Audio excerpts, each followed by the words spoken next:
नमस्कार दोस्तों, स्वागत है आप सभी का निमी टेक्निकल क्लासेस में।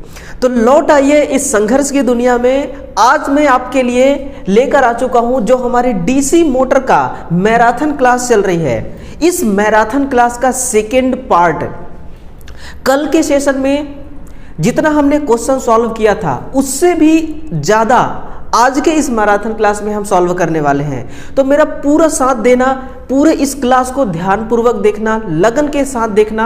आपका पीजीसीएल का जो एग्ज़ाम है, इसका एग्ज़ाम डेट फिक्स हो चुका है 7 फरवरी 2024 को, है ना। तो उसी के उद्देश्य से, उसी को टारगेट करते हुए मैंने आपके लिए मैराथन क्लास चलाया है और इसमें टोटल डीसी मोटर के क्वेश्चन है ना। तो उठा लीजिए अपना नोटबुक और तैयार हो जाइए कलम से क्रांति करने के लिए। और इस संघर्ष को तब तक हम जारी रखेंगे जब तक कि आपका पीजीसीएल का एग्जाम कंप्लीट नहीं हो जाता, है ना। हमारा मिशन है पीजीसीएल, लेकिन आप किसी भी कॉम्पिटिटिव एग्जाम्स की तैयारी कर रहे हैं, सभी एग्जाम में यही डीसी मोटर का यही क्वेश्चन पूछा जाता है और अलग से कुछ नहीं। लेकिन हमारा मेन टारगेट क्या है अभी? पीजीसीएल मिशन है हमारा, है पीजीसीएल। उसी के उद्देश्य से हम ये मैराथन क्लास चला रहे हैं ना, जिसमें महत्वपूर्ण कॉन्सेप्ट होंगे और कुछ महत्वपूर्ण ट्रिक्स भी होंगे, है ना। ध्यान से देखिएगा, नोटबुक के साथ देखिएगा। आगे बढ़ते हैं, अपने इस क्लास की शुरुआत करते हैं। और देखिएगा, ये डीसी मोटर है ना। और डीसी मोटर का इस्तेमाल आज के टाइम पे बहुत ज़्यादा किया जा रहा है, हर जगह किया जा रहा है। जितना एसी मोटर का इस्तेमाल किया जा रहा है उतना ही आज के टाइम पे डीसी मोटर का भी इस्तेमाल किया जा रहा है ना। देखिए, बड़ी से बड़ी ट्रेन हो गई, है ना, रेलगाड़ी हो गई, वहां पर एसी मोटर का कोई काम नहीं है, ओनली डीसी मोटर वहां पर प्रयोग किया जाता है ना।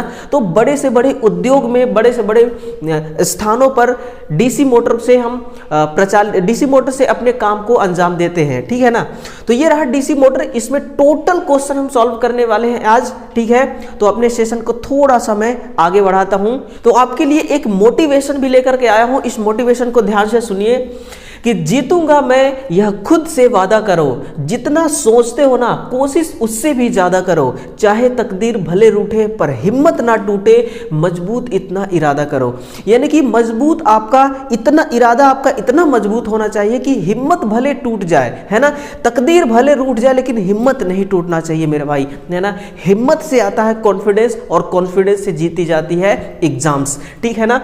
तो चलिए, बिल्कुल, यह हमारा टेलीग्राम चैनल है। यहीं पर आपको, केवल मैं दोबारा बोल रहा हूं, केवल आपको यहीं पर इसका पीडीएफ मिलेगा और कहीं पर नहीं, इसलिए इसको ज्वाइन जरूर कीजिएगा। डिस्क्रिप्शन बॉक्स में लिंक भी है। और जितने विद्यार्थी नए देख रहे हैं इस वीडियो को, है ना, जो चैनल को सब्सक्राइब नहीं किए हुए हैं वो तुरंत चैनल को सब्सक्राइब करिए, क्योंकि इलेक्ट्रीशियन थ्योरी को जो तैयारी कराने की जो जिम्मेदारी है ना, वो मेरी जिम्मेदारी है ना। और बेस्ट कंटेंट के साथ मैं तैयारी करवाता हूं। जितने भी स्टूडेंट हमारे स्टूडेंट्स हैं, इस चैनल के स्टूडेंट्स हैं, उन सभी को भली भांति से पता है। चलिए, सबसे पहले सेशन को लाइक भी कीजिएगा, है ना, और सेशन को शेयर कीजिए, दबा के शेयर कीजिए। अधिक से अधिक विद्यार्थियों तक इसको पहुंचाइए, अधिक से अधिक स्टूडेंट्स तक पहुंचाइए, ताकि ये जो हमारी मैराथन क्लास है ये अधिक से अधिक स्टूडेंट्स तक पहुंच सके, ठीक है। चलिए, शुरुआत करते हैं अपने सेशन को। तो चलिए शुरुआत करते हैं अपने आज के सेशन को। और आज हम 51 नंबर से क्वेश्चनों का सॉल्यूशन करेंगे, है ना। ये देखिए, बहुत सारे क्वेश्चन हैं, बहुत 100+ क्वेश्चन लेकर के आया हूं मैं आपके लिए। और इसमें से 50 यानी कि 50 क्वेश्चनों तक हमने कल वाले सेशन में सॉल्व किया था। आज का हमारा 51 नंबर का क्वेश्चन पहला क्वेश्चन बनेगा, ठीक है। तो चलिए, लेकर प्रभु का नाम शुरू करते हैं। और देखिए, रुकेंगे तब तक नहीं जब तक कि क्वेश्चन आज खत्म नहीं हो जाता, ठीक है ना। पहला क्वेश्चन क्या है कि in which of the following equipment the vibratory effect, है ना। वाइब्रेटरी इफेक्ट का मतलब क्या हो?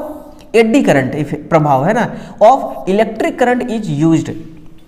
आपने देखा होगा कि जो डीसी मोटर में आयरन लॉस होता है, उसी में एक पार्ट है हिस्टेरेसिस का, एक पार्ट है एडी करंट का। तो एडी करंट जो है ना, वो मोटर के लिए तो नुकसानदायक होता है, उसको चाह कर भी हम पूरी तरह से समाप्त नहीं कर सकते। इसलिए हमने क्या किया कि एक तोड़ निकाला, है ना, इस करंट का हमने एक तोड़ निकाला कि भाई इसका प्रयोग हम कर लेते हैं कहीं ना कहीं पर। तो हमने इस वाइब्रेशन यानी कि कंपन प्रभाव का इस्तेमाल हमने कहां पर कर लिया है? क्या इलेक्ट्रिक ट्रांसफार्मर में किया है? नहीं, ऐसा कुछ नहीं होता। हम इसको सेपरेटली सप्लाई देके इसको ऑन करते हैं। इलेक्ट्रिक मोटर में इसको भी सेपरेटली एक्साइटेड करते हैं। इलेक्ट्रिक फर्नेस, है ना, बिल्कुल इलेक्ट्रिक फर्नेस, फर्नेस का मतलब किससे है? भट्ठी से। इसका मतलब किससे है? भट्टी से, विद्युत भट्टी से, है ना। अब आप कहेंगे कि सर इसका इस्तेमाल कहां पर किया जाता है, वो बताइए आप। तो देखिए इसका जो इस्तेमाल है वो किया जाता है धात्विक पदार्थ को पिघलाने के लिए। किसको?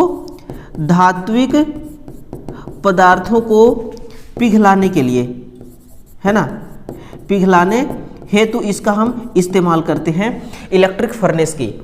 इलेक्ट्रिक फर्नेस देखिए इससे हमें मतलब कि लाभ क्या होता है, आपको मैं कंपेयर कराता चलता हूं ना, किसके साथ? बॉयलर के साथ। किसके साथ? बॉयलर। बॉयलर कौन सा? ये बॉयलर हम बात कर रहे हैं तापीय भट्ठी, है ना, तापीय भट्ठी, स्टीम, जो जैसे कि कोयला वाला जो बॉयलर होता है ना, कोयला वाला बॉयलर आपने देखा होगा कि बहुत बड़ी संख्या, मतलब कि बहुत बड़े आकार में होती है ना, उसका साइज बहुत बड़ा होता है, तब जाके उसमें से हीट जनरेट होता है। लेकिन जो आपका इलेक्ट्रिक फर्नेस है ये आकार में बहुत छोटा होता है। ये चित्र आपके सामने मैं दिखा रहा हूं, इसको ध्यान से देखिए। बिल्कुल छोटा सा है ना, बिल्कुल छोटा सा है, यानी कि छोटा आकार। इसका आकार कैसा है? लाभ इससे लिखेगा, है ना, आकार में छोटा। कैसा होता है? आकार में छोटा होता है और अधिक तापमान उत्पन्न करता है। किसके कंपेयर में? किसके कंपेयर में? ये तापी भट्ठी के कंपेयर में, यानी कि कोयला से चलने वाली ये जो तापी भट्ठी है ना, साइज में बहुत बड़ा है, फिर भी ये साइज का छोटा है, लेकिन इससे ज्यादा ये हीट जनरेट करती है ना, अधिक तापमान उत्पन्न करने में सक्षम है। और एक बात और लिखना, एक पॉइंट, कि विद्युत ऊर्जा लिखेगा, विद्युत ऊर्जा से उत्पन्न, विद्युत ऊर्जा से उत्पन्न उष्मा जो है ये किसके समानुपाती होता है? आई स्क्वायर के समानुपाती होता है ना। ये जो नियम आपने पढ़ा है ना, H बराबर आई स्क्वायर आर टी, यही रूल इस पे लगता है, इसी के सिद्धांत पर ये काम करता है ना, इसी के प्रिंसिपल पर ये काम करती है। तो आंसर क्या है? ऑप्शन नंबर सी इस करेक्ट आंसर है आपका, कि इलेक्ट्रिक फर्नेस में हम इसकी वाइब्रेटरी इफेक्ट इलेक्ट्रिक करंट का इस्तेमाल कर लेते हैं। ठीक है ना। चलिए, इस क्वेश्चन का बिल्कुल सुपड़ा साफ है और हर क्वेश्चन का सुपड़ा साफ करने वाले हैं। बस आपका साथ, आपका स्नेह चाहिए मेरे भाई, है ना। बस कमेंट बॉक्स में सबसे पहले आप एक दिल का इमोजी भेजिए, है ना। अगर प्यार वाकई में हमारे साथ है, इस दिल से दिल तक की क्लास में आप दिल के साथ जुड़े हुए हैं, तो दिल का इमोजी मेरे भाई आप भेजना कमेंट बॉक्स में, बिल्कुल भी मत भूलिएगा। ठीक है ना। देखिए, और शेयर वेयर कर देना यार, ठीक है ना। If the bearing of a DC motor gets completely damage, यानी कि पूरी तरह से खराब हो चुका है ना, what effect can occur in the Motors, है ना। पूरी तरह से अगर खराब हो गया है डीसी मोटर का बीयरिंग, संपूर्णतः खराब हो जाए, तो मोटर में कैसा प्रभाव उत्पन्न होगा? ये मेंटेनेंस के लिए ना, आप मेंटेनेंस बनेंगे, चाहे पीजीसीएल में जाइए, चाहे डीएमआरसी में जाइए, चाहे यूपीपीसीएल में जाइए, चाहे सेल में जाइए, कहीं पे भी आपका सर्विस लगता है तो आप मेंटेनेंस के पर्पज से ही आपकी वहां पर जॉब लगेगी। तो मेंटेनेंस के हिसाब से ये क्वेश्चन बहुत अच्छा है, बेहतर है, बिल्कुल, है ना। तो क्या आंसर होना चाहिए? गति अनंत हो सकती है? बिल्कुल नहीं। मोटर रुक सकती है? नहीं। मोटर रुकेगी जब पूरी तरह से जाम हो जाए, है ना, मोटर की गति धीमी हो जाएगी। बियरिंग का काम क्या है? देखिए, बियरिंग का वर्किंग प्रिंसिपल क्या है, यानी कि काम क्या है? तो इसका काम देखिए होता है कि जो सॉफ्ट होती है मोटर की, है ना, किसकी? मोटर की सॉफ्ट को ये क्या करता है? रोटेशन प्रदान करता है ना, रोटेशन प्रदान करना। ये किसका काम है? ये बीयरिंग का काम है ना।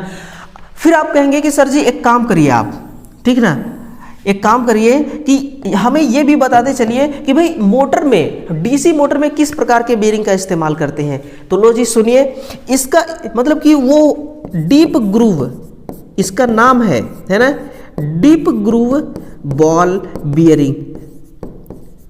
डीप ग्रूव बॉल बीरिंग, यही बॉल बीरिंग का प्रयोग किया जाता है डीसी मोटर में, है ना। और इसमें देखिए मतलब कि ये रोटेशन आसानी से दे सके सॉफ्ट को, इसलिए इसमें हम ग्रीस भी प्रयोग करते हैं, लुब्रिकेंट, है ना,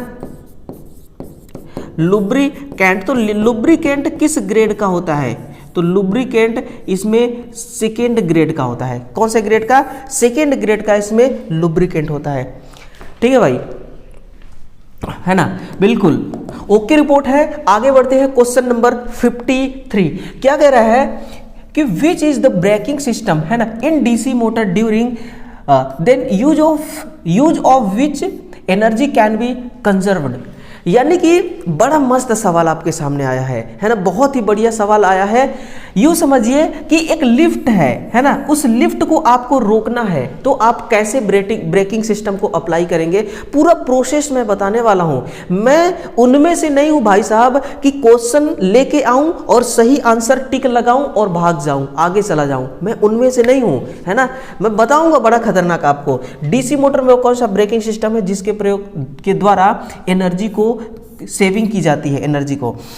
स्विन बर्न ब्रेकिंग सिस्टम, गतिशील ब्रेकिंग सिस्टम, बिल्कुल गलत। प्लगिंग में भी ऐसा नहीं होता है। प्लगिंग का मतलब होता है रुक रुक कर चलना,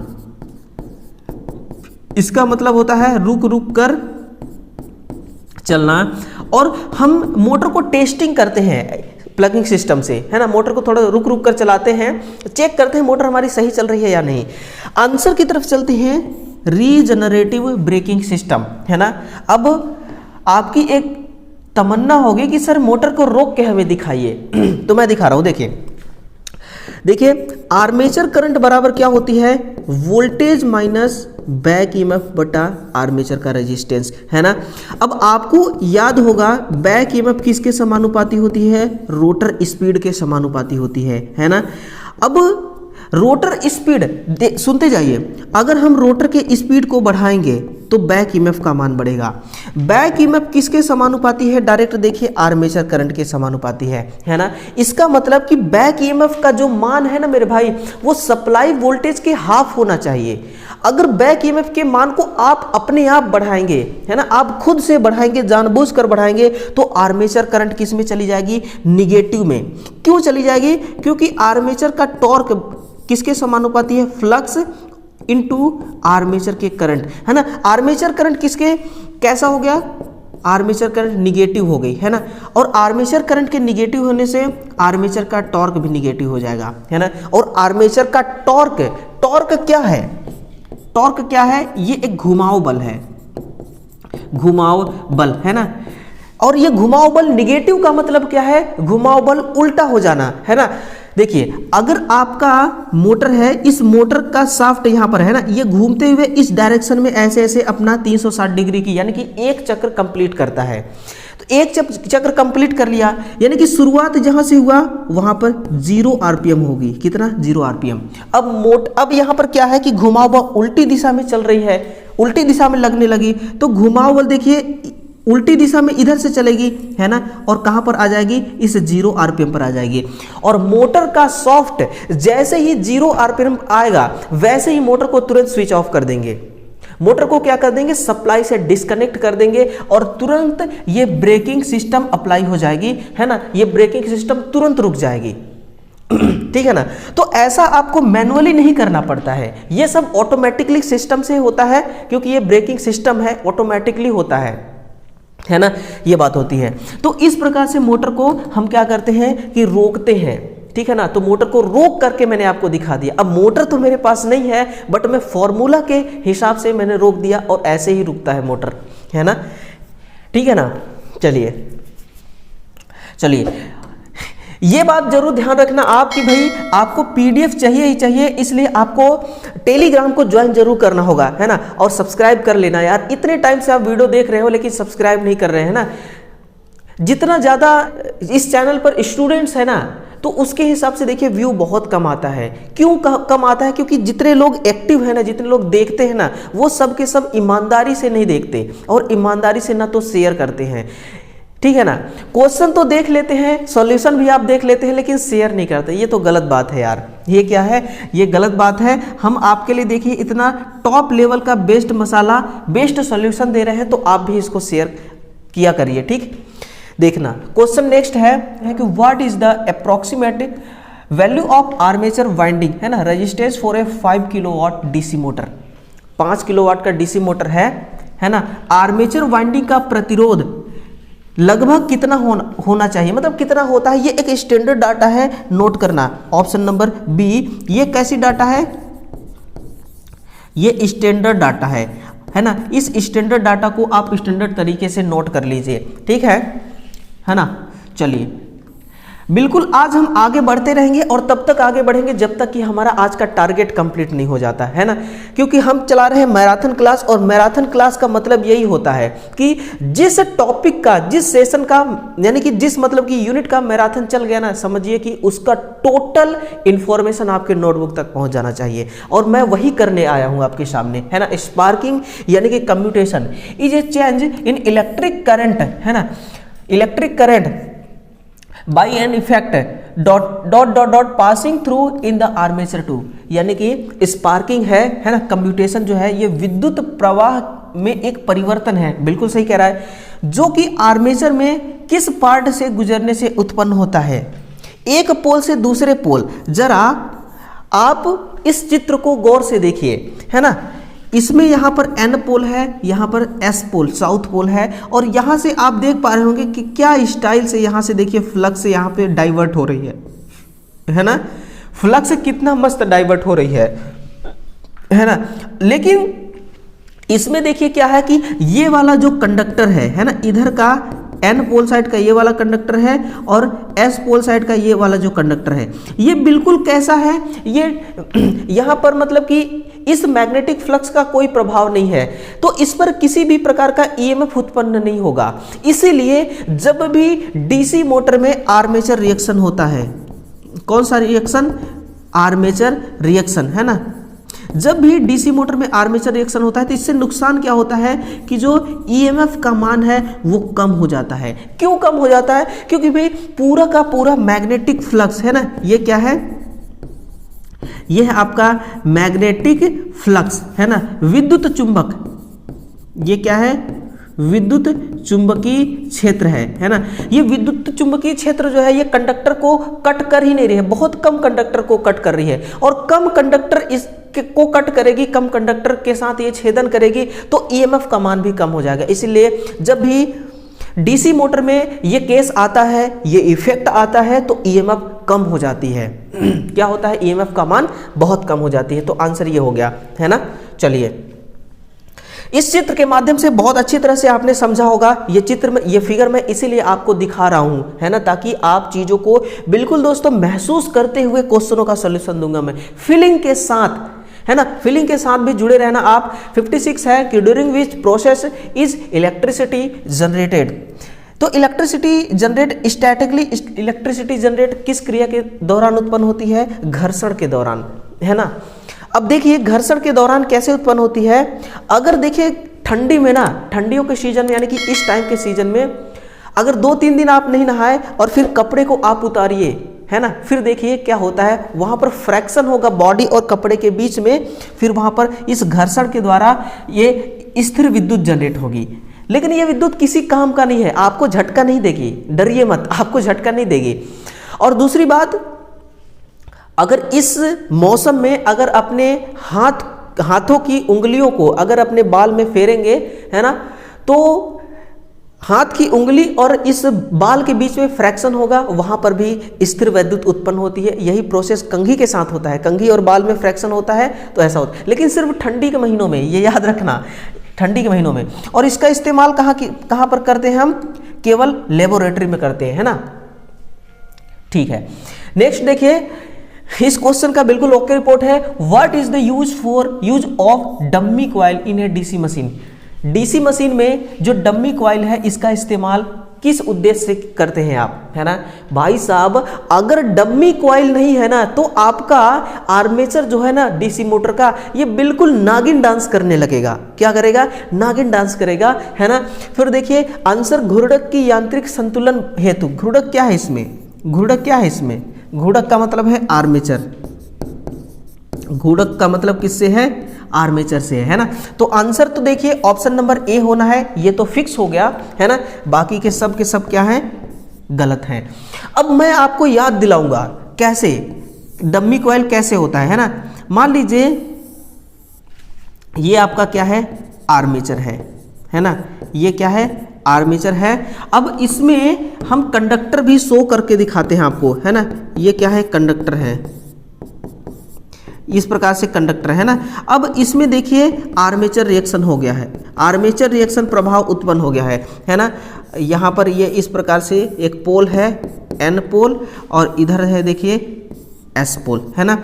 ये है। अब हमें क्या करना है कि इसमें कंपनसेटिंग वाइंडिंग डालना है ना। तो कंपनसेटिंग वाइंडिंग देखिए हम इस प्रकार से डालते हैं, यानी कि कंपनसेटिंग वाइंडिंग हम सभी स्लॉट में एक समान नहीं डालते, है ना।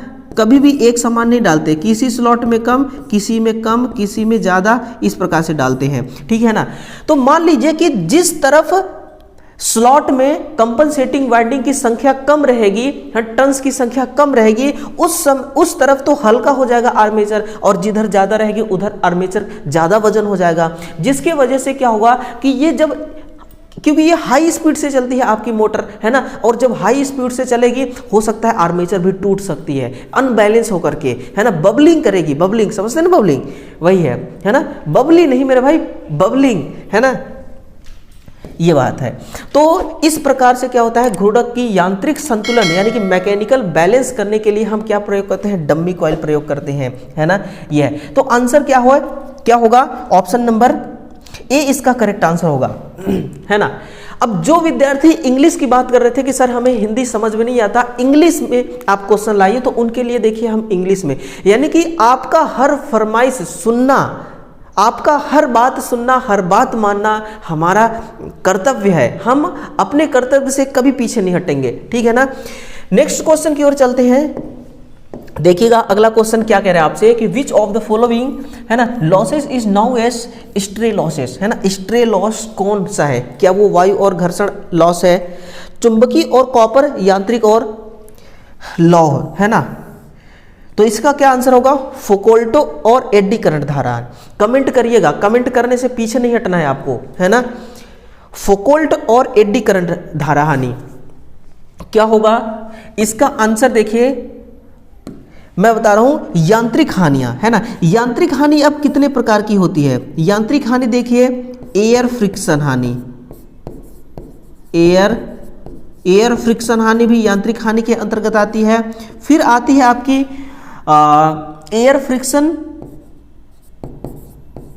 बियरिंग प्लस ब्रूस, है ना। बियरिंग प्लस ब्रूस ये घिसती है ना, और प्लस इसमें कम्यूटेटर भी लिख लीजिए, प्लस कम्यूटेटर घूमती है, बीयरिंग घूमती है, ब्रूस घूमती है। ये सब मैकेनिकल लॉस के अंतर्गत आते हैं। एयर फ्रिक्शन भी मैकेनिकल लॉस के अंतर्गत आता है ना। तो ये दोनों क्या है? मैकेनिकल लॉस है।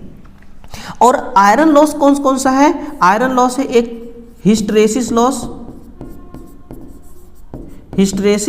और दूसरा है एडी करंट, है ना, एडी करंट हानि। तो ये सब के सब क्या है? ये सब के सब क्या है? स्ट्रे लॉस, है ना, स्ट्रे लॉस है। और स्ट्रे लॉस का मतलब क्या है? स्थिर हानि, ये चेंज नहीं होता है ना। इसीलिए मैकेनिकल हानि को लौ हानि को कम करने के लिए इसमें हम हिस्टेरेसिस हानि को कम करने के लिए सिलिकॉन मिलाते हैं, है ना। हम सिलिकॉन की मात्रा 3% मिला देते हैं, और एडी धारा को कम करने के लिए हम क्या करते हैं? इसको लेमिनेट कर देते हैं, है ना, लेमिनेट कर देते हैं ताकि लौह हानि खत्म हो जाए। और ये आयरन हानि यांत्रिक हानि ये हानियां हैं, और इन हानियों को हम क्या कर सकते हैं? इन हानियों को हम पूरी तरह से समाप्त नहीं कर सकते, और नहीं कर सकते समाप्त, इसीलिए इन मोटर की एफिशिएंसी 50 से 80% होती है ना, मैक्सिमम 80%, लेकिन कम से कम 50 ही होती है। 80 तक तो देखिए वही मोटर, डीसी मोटर की एफिशिएंसी आपको मिलेगी जिसमें एयर फ्रिक्शन लॉस बहुत कम होगा। ब्रूस बीयरिंग कम्यूटेटर, इसका समय समय पर ध्यान दिया जाएगा। जहां पर लुब्रिकेंट चाहिए वहां पर लुब्रिकेंट डालेंगे, है ना। और कम्यूटेटर का बिल्कुल विशेष ध्यान रखेंगे, ब्रश व्रश का बिल्कुल विशेष ध्यान रखेंगे, है ना। इसलिए तब जाकर ये आंतरिक हानि वो है कम होगी, ठीक है ना। नेक्स्ट है how are excitation coil wind a DC motor, है ना। पीजीसीएल के लिए बहुत मस्त क्वेश्चन है, ठीक है ना। अब कितने ऐसे स्टूडेंट हैं, एक बार कमेंट करके बताइए मुझे कि जो पीजीसीएल के उद्देश्य से देख रहे हैं, है ना। बिल्कुल कमेंट बॉक्स में कमेंट छापिएगा कि पीजीसीएल का एग्जाम आपका जो 7 फरवरी को होना निश्चित हुआ है, एडमिट कार्ड वगैरह सब कुछ, मतलब कि 7 फरवरी को होना ही होना है आपका एग्जाम। तो 7 फरवरी के हिसाब से कौन कौन विद्यार्थी तैयारी कर रहे हैं, वो कौन से विद्यार्थी हैं जो देख रहे हैं क्लास को, और कौन से विद्यार्थी हैं जो इसके अलावा अन्य कंपटीशन एग्जाम्स के लिए इस क्वेश्चन को देख रहे हैं, है ना। कमेंट करके जरूर बताइएगा। लौटते हैं अपने क्वेश्चन की तरफ। क्या कह रहा है क्वेश्चन कि किसी डीसी मोटर में उत्तेजना कॉइल का मतलब किससे है, एक्साइटेशन कॉइल, किस प्रकार की वाइंड किए जाते हैं, आर्मेचर स्लॉटों में, कम्यूटेटर के नजदीक, पोल के नजदीक, है ना। मैं आपको चित्र बना के दिखा रहा हूं और आप खुद मुझे इसका आंसर देंगे कमेंट बॉक्स में, है ना, खुद आंसर देंगे। ये देखिए,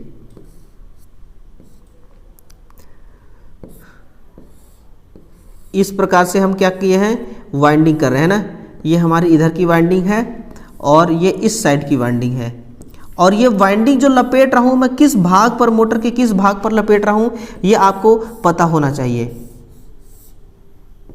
ये है, ये आपकी है डीसी सप्लाई, यहाँ से आपने क्या दिया है, डीसी सप्लाई। ये मोटर का सॉफ्ट है ना। ये है आर्मेचर, ये क्या है, आर्मेचर, और ये है पोल, ये क्या है, पोल। अब बताइए क्वेश्चन का आंसर क्या होगा, मैं पूरा आंसर ही बता दिया क्वेश्चन का, पोल के नजदीक, है ना, पोल के नजदीक या पोल के आसपास। अगर हम ये कह दें कि पोल पे ही, तो कोई गलत बात नहीं होगी, है ना। इस पर आप लपेटते हैं, फिर इसमें सप्लाई देते हैं, फ्लक्स जनरेट होता है ना। ये फ्लक्स स्टेशनरी होता है और ये आर्मेचर जो है ये घूमता है इसी फ्लक्स के बीच में, जिससे छेदन होता है फ्लक्स और इस इस कंडक्टर के बीच में, फिर ईएमएफ जनरेट होती है, फिर टॉर्क बनता है, और वही टॉर्क जो है वो क्या करता है, घुमाता है आपके मोटर के सॉफ्ट इसको, आर्मेचर को, है ना। किसी दिष्ट धारा मशीन में प्रगामी कुंडलन के लिए इनमें से कौन सा विकल्प सही है। अब देखिएगा, इसमें ये वाइंडिंग से रिलेटेड क्वेश्चन है ना। डीसी मोटर में वाइंडिंग प्रयोग करते हैं आप, तो वाइंडिंग से रिलेटेड भी क्वेश्चन देखिए, यानी कि हर लेवल का क्वेश्चन उपस्थित है आपके लिए। प्रगामी कुंडल का मतलब क्या है, प्रगामी कुंडल का मतलब है प्रोग्रेसिव वाइंडिंग, है ना, प्रोग्रेसिव वाइंडिंग। अब इसमें देखिए, इसमें जो बैक पिच होता है इसका मान ज्यादा होता है फ्रंट पिच की तुलना में, है ना। तो बैक पिच का फॉर्मूला देखिएगा, फ्रंट पिच -2 गुणे प्लेक्स, ये किसके लिए है, बैक पिच के लिए, और फ्रंट पिच बराबर होता है Z/P+1। अगर मैं आपसे कहूं कि भैया इसमें कम्यूटेटर पिच का मान कितना होता है प्रोग्रेसिव वाइंडिंग में, है ना, तो कम्यूटेटर पिच का मान इसमें होता है +1। कितना होता है, +1, है ना। ये है आपका राइट आंसर। किधर होगा, ऑप्शन ए गलत और बी सही है ना, बी सही है, बी बिल्कुल सही है। फ्रंट पिच इसमें छोटा होगा, बैक पिच इसमें ज्यादा होगा। और प्रगामी वाइंडिंग में विशेष तौर पर ध्यान दीजिएगा कि कभी भी वाइंडिंग इसमें ओवरलैप नहीं करते हैं, है ना, एक दूसरे के ऊपर चढ़ेंगे नहीं, ऐसी बात है। ठीक है भाई, ठीक है ना। देखिए नेक्स्ट है कि 4 पोल एसी मोटर के कुल विद्युतीय डिग्री का मान कितना होगा। बड़ा ट्रेंडिंग सा सवाल है यार, बड़ा ट्रेंडिंग सा सवाल है। ये क्वेश्चन 100% आपको देखने को मिलेगा हर एग्जाम में, कहीं भी आप बैठिए। 4 पोल का डीसी मोटर है, टोटल इलेक्ट्रिकल डिग्री का मान आपसे पूछा है। एक प्यारा सा फॉर्मूला है ना, वो फॉर्मूला नोट करना आप। फॉर्मूला है P/2 गुणे 360 डिग्री। 360 डिग्री क्या है, ये मैकेनिकल डिग्री है। क्या है ये, मैकेनिकल डिग्री का मान है ना। तो पोल कितना है इसमें, 4 है, लिखिएगा 4/2 गुणे 360 डिग्री, है ना। आप इसको सॉल्व करिए, कितना मिलेगा, 18 दूना 36, है ना, 180 हो जाएगा, और 72, 720, कितना 720, है ना। तो आंसर क्या होगा 720, आंसर क्या हो जाएगा 720 is correct answer, option number A इसका सही होगा। देखते हैं अगले क्वेश्चन की ओर आगे बढ़ते हैं। क्वेश्चन नंबर देखिए कितना हो गया है 62, है ना, 62 क्या कह रहा है कि what type of energy is obtained in the output by a DC motor. DC motor द्वारा आउटपुट में किस प्रकार की एनर्जी प्राप्त होती है। हम सभी को पता है कि मोटर जो है हमें बीएचपी पावर देता है, हमें आउटपुट में किस प्रकार का पावर देता है, ये बीएचपी। बीएचपी क्या है, ब्रेक हॉर्स पावर, ये क्या है, ब्रेक हॉर्स पावर। लेकिन एक होता है आईएचपी, है ना, आईएचपी, इसको हम क्या कहेंगे, आईएचपी को क्या कहते हैं, indicate horse power, indicate horse power, ये आईएचपी है ना। ये क्वेश्चन पूछा जाता है भाई साहब, फुल फॉर्म पूछा जाता है और इसको नोट कर लेना आप, IHP. IHP indicate horse power, इसको आप इनपुट पावर मत कहना, ये जनरेटेड पावर है। कहां पर जनरेट होता है ये आर्मेचर में जनरेट होती है। कहां पर, आर्मेचर में जनरेट होती है। आर्मेचर देखिए मोटर का ऐसा पार्ट है जहां पर ऊर्जा का रूपांतरण होता है। क्या होता है, ऊर्जा का रूपांतरण। अगर आपसे कोई पूछ देना जानकारी के लिए कि डीसी मोटर का एक ऐसा कौन सा भाग है, क्योंकि डीसी मोटर को तो इनपुट में हम डीसी सप्लाई देते हैं, है ना, और डीसी सप्लाई किस फॉर्म में होती है, इलेक्ट्रिकल के फॉर्म में, लेकिन हमें मैकेनिकल फॉर्म में वही एनर्जी कैसे मिलती है, तो वो आर्मेचर जो है ये उसको कन्वर्ट कर देता है। तो एनर्जी का कन्वर्जन कौन करता है, आर्मेचर करता है ना। किस रूप में करता है, तो वो बीएचपी के रूप में करता है, और ये बीएचपी ब्रेक हॉर्स पावर हमें कहाँ पर मिलती है, तो ये हमें मिल जाती है सॉफ्ट में। कहाँ पर मिलती है मेरे भाई, ये हमें सॉफ्ट पर मिलती है, और ये आर्मेचर के अंदर जनरेटेड होता है ना। तो आंसर क्या होगा, ये कैसा होता है, मतलब इसका नेचर पूछा गया है, तो ये डायनामिक होता है। कैसा होता है, ये डायनामिक होता है ना, ये चीज होती है, ठीक है ना। चलिए नेक्स्ट है कि इन DC motor on which parts is the armature winding wound, है ना, किस भाग में आर्मेचर वाइंडिंग को हम वाउंड करते हैं, है ना। वाउंड करने का मतलब क्या है, लपेटते हैं, है ना, समझ में आ रहा है ना। वाउंड करने का मतलब क्या है, लपेटना। रोटर के पूर्ण खुले स्लॉट पर, हाँ बिल्कुल यही आंसर होगा, रोटर के पूर्ण खुले स्लॉट पर। अब ये क्वेश्चन ना उस विद्यार्थी को देखना बहुत अच्छी तरह से समझ में आया होगा। बताओ किसको, जो विद्यार्थी आईटीआई भी कर रहा है और साथ में ऐसे शॉप, ऐसे दुकान पे जाकर के वो काम कर रहा है जहां पर मोटर की वाइंडिंग और पंखे की वाइंडिंग, कूलर की वाइंडिंग की जाती है, वहां पर अगर वो काम कर रहा है तो बहुत आसानी से। या फिर अगर आपने अपने आईटीआई में, अपने प्रयोगशाला में वहां पर ये सारी प्रैक्टिकल किया होगा, है ना, कार्यशाला में, तो भी आपको समझ में आती होगी, है ना। तो रोटर के पूर्ण खुले स्लॉट वाला इसका क्या है, सही आंसर हो जाएगा, है ना, 63 नंबर का क्वेश्चन, ठीक है। इसी के साथ में आगे मैं एक और क्वेश्चन पेश करता हूं, what is the value of resistance of annealed copper wire use for winding in DC, यानी कि डायरेक्ट करंट जो मोटर है, वो डीसी मशीन में वाइंडिंग के लिए प्रयुक्त किया जाने वाला कॉपर वायर का प्रतिरोधकता, यानी कि रेजिस्टेंस का मान पूछा गया है भाई साहब। रेजिस्टेंस का मान कितना होता है, ये इस क्वेश्चन को तो हम देखिए, मतलब कि जब से आईटी करना स्टार्ट करते हैं ना स्टूडेंट, तभी से लेकर इसका मतलब कि इसके बारे में वो पढ़ना स्टार्ट करते हैं। तो इसके बारे में तो मुझे नहीं लगता कि कोई ऐसा भाई, कोई ऐसा मित्र होगा मेरा जिसको नहीं मालूम होगा, है ना। 0.01724 × 10⁻6 ओम मीटर, ये किसके लिए है, ये मीटर के लिए है। 1 मीटर में इतना होगा, 1 मीटर में कितना होगा, इतना। और जैसे जैसे मीटर बढ़ता जाएगा ना, आप इसको मल्टीप्लाई करते जाइएगा, बढ़ता जाएगा। इसीलिए कहा जाता है कि जितना ज्यादा लंबाई होता है ना, लंबाई बढ़ाएंगे तार की तो उसमें से प्रतिरोधकता का मान भी बढ़ता है ना, रेजिस्टेंस का मान इसमें बढ़ता जाता है। इसीलिए हम क्या करते हैं कि कई बार देखिए हमें मतलब कि लंबा तार चाहिए, और हम जानते हैं कि लंबाई बढ़ाएंगे तो प्रतिरोध का मान बढ़ेगा। तो हम क्या करते हैं, तार को फिर मोटा बनाना स्टार्ट कर देते हैं, मोटे तार का इस्तेमाल करते हैं। तो क्रॉस सेक्शनल एरिया जितना मोटा होगा ना, रेजिस्टेंस फिर से डाउन होने लगता है, भले तार की लंबाई ज़्यादा ही हो, है ना। तो इस प्रकार से हम काम में लेते हैं, है ना। देखिएगा,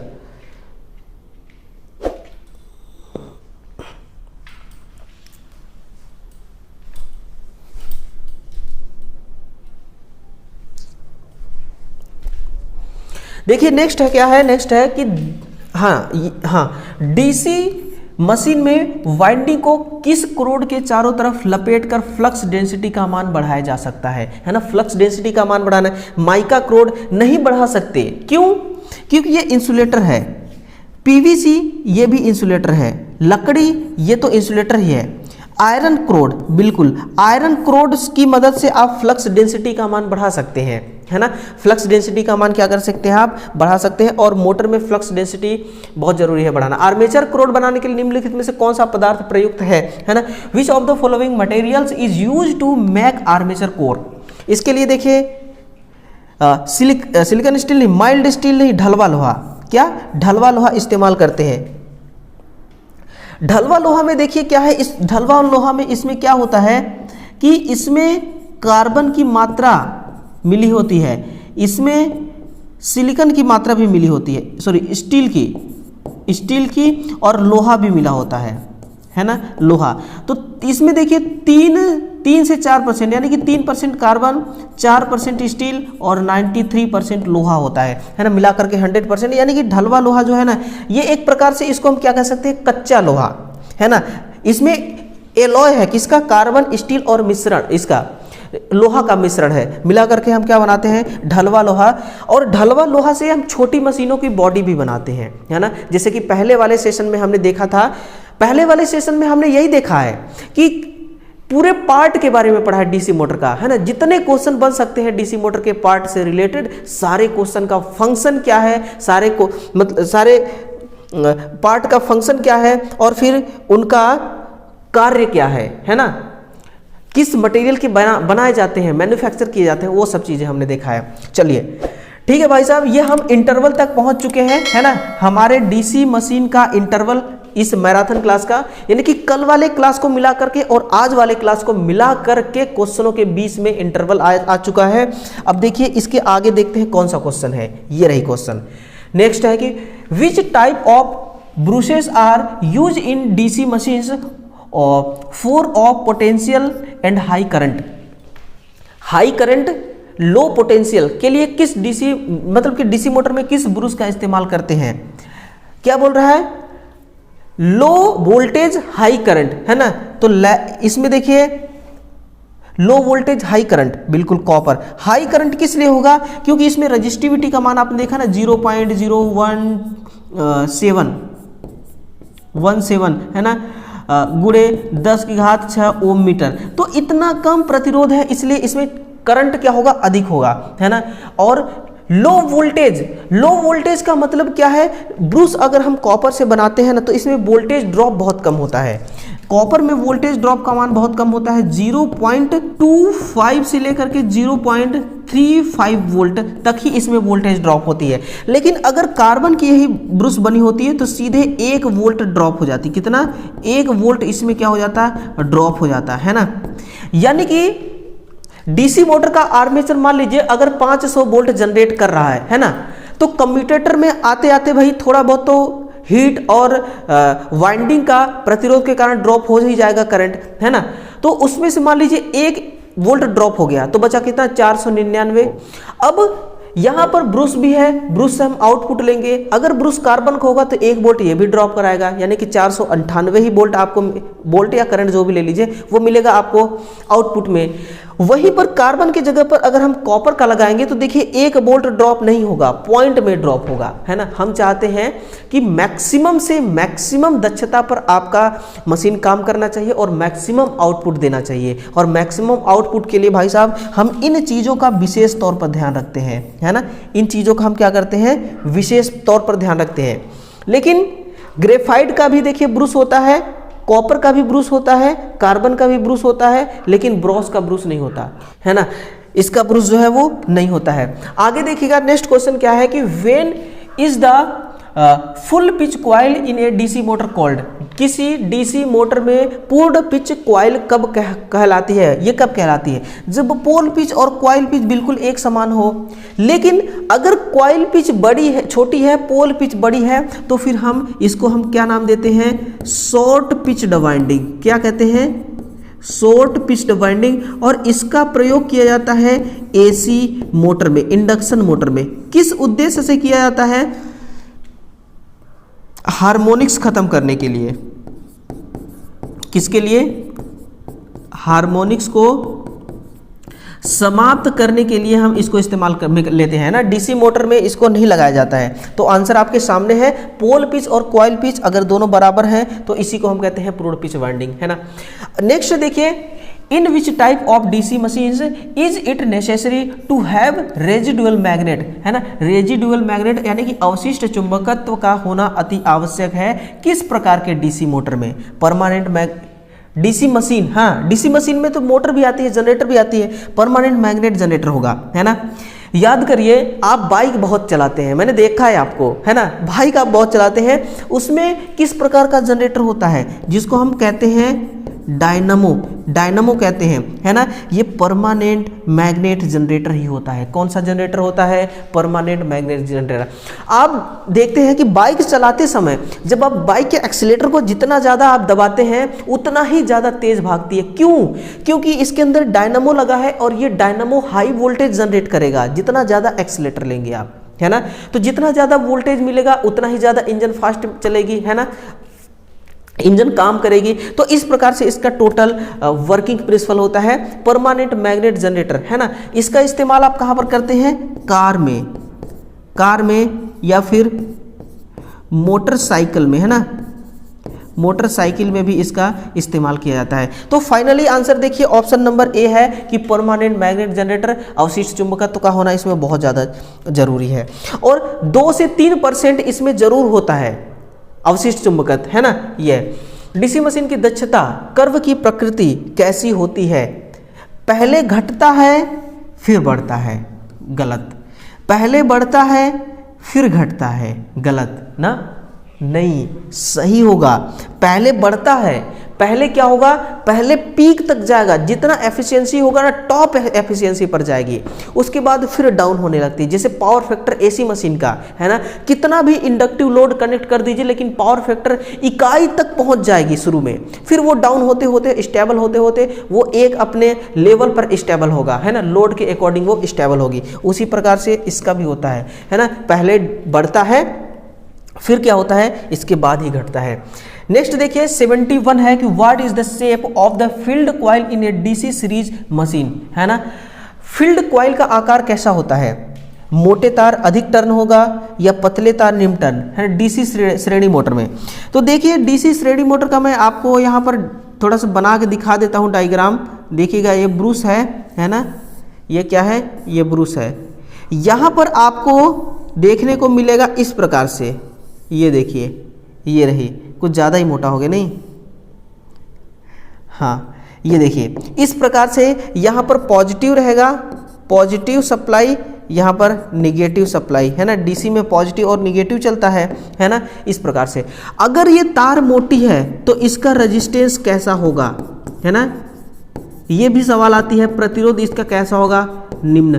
प्रतिरोध निम्न है तो फिर चालकता कैसा होगा, चालकता हो जाएगी उच्च, है ना, चालकता कैसा हो जाएगा, उच्च हो जाएगा। तो मोटा तार है तो टंस कैसा होगा, टंस कम होगा। मोटा तार है तो टंस भी इसमें कम होना चाहिए और कम मोटा तार में टंस होता ही है।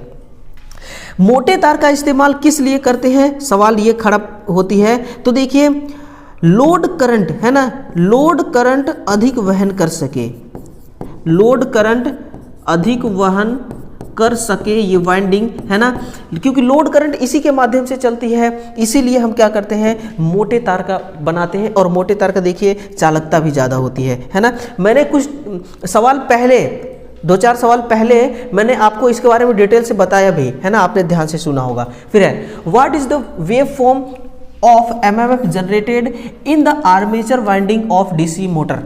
इसी आर्मेचर वाइंडिंग में जो ईएमएफ जनरेट होता है, सॉरी एमएफ जनरेट होता है, इसका वेव फॉर्म कैसा होता है ना, वेव फॉर्म पूछा है। ये चित्र देखिए आप, इस चित्र को मैंने इसीलिए तो लाया है ना, कैसा है, रेक्टेंगल, ट्रेंगुलर है, कैसा है, ट्रेंगुलर है ना, नीचे की तरफ जा रही है, ये नेगेटिव स्लोप है, ऊपर की जा रही है तो ये पॉजिटिव स्लोप है ना, ये आप ध्यान रखना, ठीक है ना, इस प्रकार से होती है। फिर है under what condition in a DC motor, है ना, does a short circuit reaction occur between the armature coil during commutation. DC motor में किस स्थिति में कम्यूटेशन के दौरान आर्मेचर कॉइल के बीच एक शॉर्ट सर्किट रिएक्शन जनरेट होता है। कोई दो कम्यूटेटर बियरिंग के संपर्क में आने से, नहीं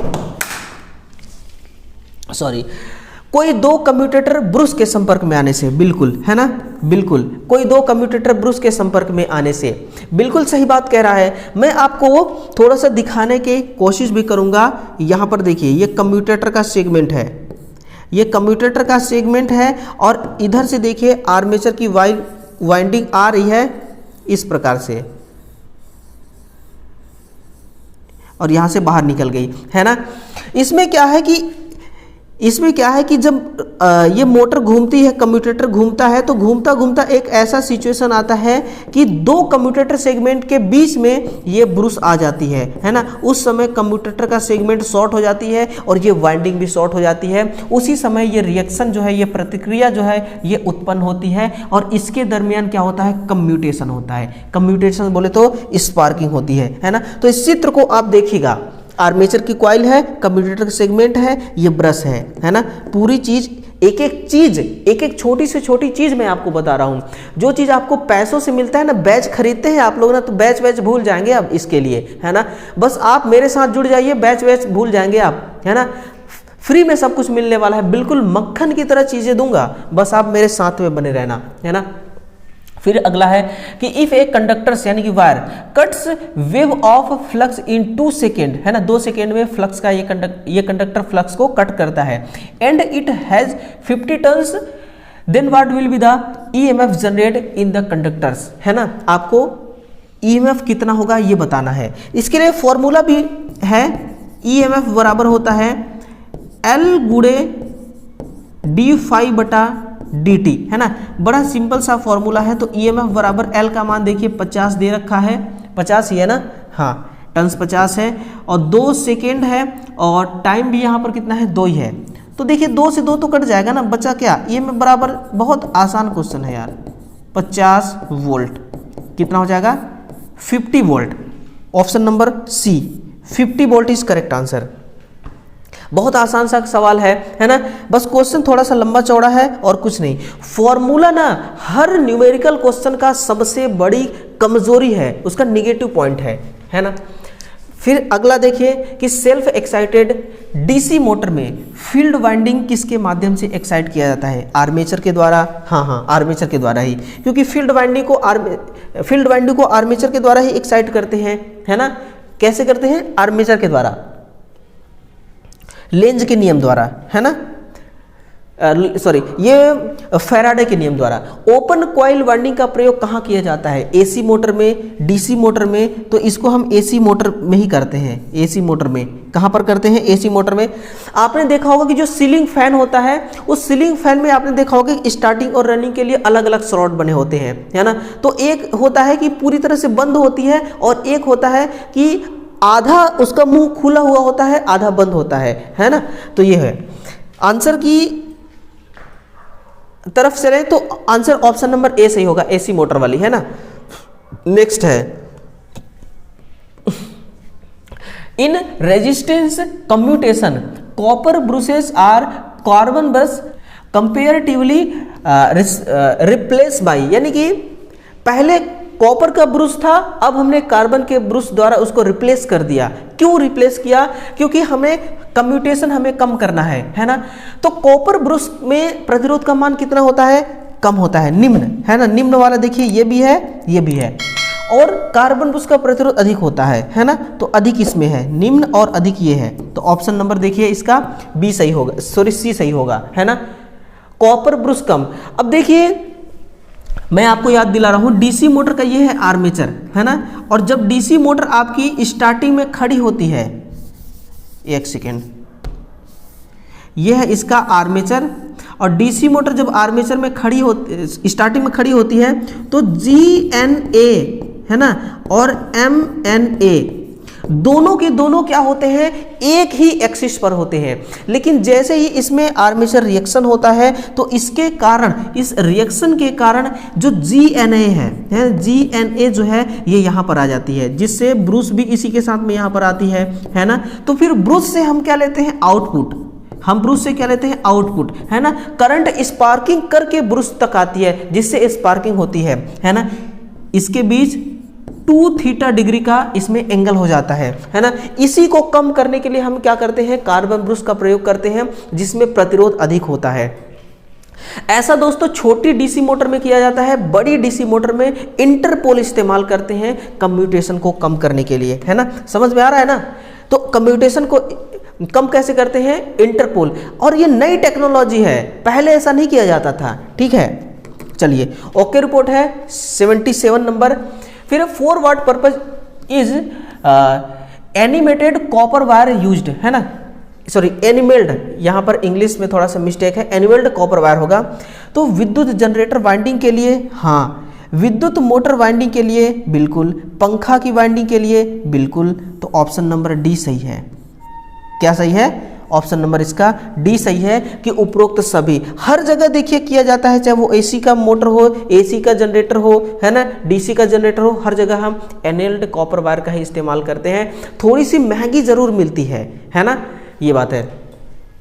फिर है the poles of metallic material are the poles of DC motor made, है ना। डीसी मोटर का पोल किस धात्विक पदार्थ के बनाए जाते हैं, तो पोल की बात कर रहा है तो पोल देखिए ढलवा लोहा से भी ढलवा लोहा के ही बनाए जाते हैं, है ना, कच्चा लोहा के ही बनाए जाते हैं पोल्स। और पोल्स का काम क्या होता है बेसिकली, देखिए ये है पोल्स, ये क्या है, डीसी मोटर के पोल्स, है ना। ये कोई एक पोल्स है, इस पोल्स में हम क्या करते हैं, इस पोल्स में हम वाइंडिंग लपेटते हैं, है ना। इस तरह से हम इसमें क्या लपेटते हैं, वाइंडिंग लपेटते हैं। यानी कि वाइंडिंग लपेटने के लिए, वाइंडिंग करने के लिए हम क्या करते हैं, हम पोल का निर्माण करते हैं, है ना। तो पोल इसमें, इस पोल में इस तरह से हम वाइंडिंग लपेटेंगे और इसमें सप्लाई देंगे, है ना। मान लीजिए पॉजिटिव और निगेटिव सप्लाई दिया तो इसमें स्टेशनरी मैग्नेटिक फ्लक्स जनरेट होगा। कौन सा फ्लक्स, स्टेशनरी मैग्नेटिक फ्लक्स इसमें जनरेट होगा, है ना। और यह है इसका पोल शू, ये क्या है, पोल शू, है ना। अब पोल शू क्यों लगाया हमने, क्योंकि ये जो वाइंडिंग है ना, ये सड़क के नीचे ना आ जाए, है ना। अधिक से अधिक कॉइल को ठहराव प्रदान करने के लिए हमने पोल शू का इस्तेमाल किया। और पोल शू जो है एनिल्ड स्टील के बनाए जाते हैं, ये अलग मटेरियल का है, ये अलग मटेरियल का होता है, ठीक है ना, ये बात है। नेक्स्ट है कि डीसी मोटर में आर्मेचर वाइंडिंग का उपयोग कोर के आकार को, माप को डॉट डॉट डॉट के साथ सही करने के लिए किया जाता है। एनामल्ड एल्यूमिनियम की वायर, बिल्कुल जब एल्यूमिनियम आ जाए ना तो बिल्कुल आप इसको कट करना, हाँ, कॉपर आ जाए तो इसको सही कर देना। फिर आंसर बिल्कुल ऑप्शन नंबर बी इसका सही होगा, ठीक है ना। चलिए बिल्कुल दोस्तों, आप अपना रिएक्शन जरूर दीजिएगा कमेंट बॉक्स में, है ना। मजा आ रहा है कि नहीं, इस मैराथन क्लास में मजा आ रहा है कि नहीं। ये देखिए मैराथन क्लास ना आपके द्वारा बोला गया था कि सर मैराथन क्लास लाइए पीजीसीएल के लिए, तो हमने मैराथन क्लास लेके आया, है ना। और ये मैराथन क्लास देखिए एक मतलब कि एक आध घंटे का मैराथन नहीं होता, मैराथन होता है तो सीधे 4-4, 5-5, 10-10 घंटे का मैराथन होता है। अब देखते हैं कितने घंटे तक चलती है। कल वाली हमारी क्लास लगभग 2 घंटे टच कर दिया था, आज हो सकता है 2 घंटे से भी ज़्यादा हो जाए, है ना। चलिए इसका आंसर क्या है, ऑप्शन नंबर बी।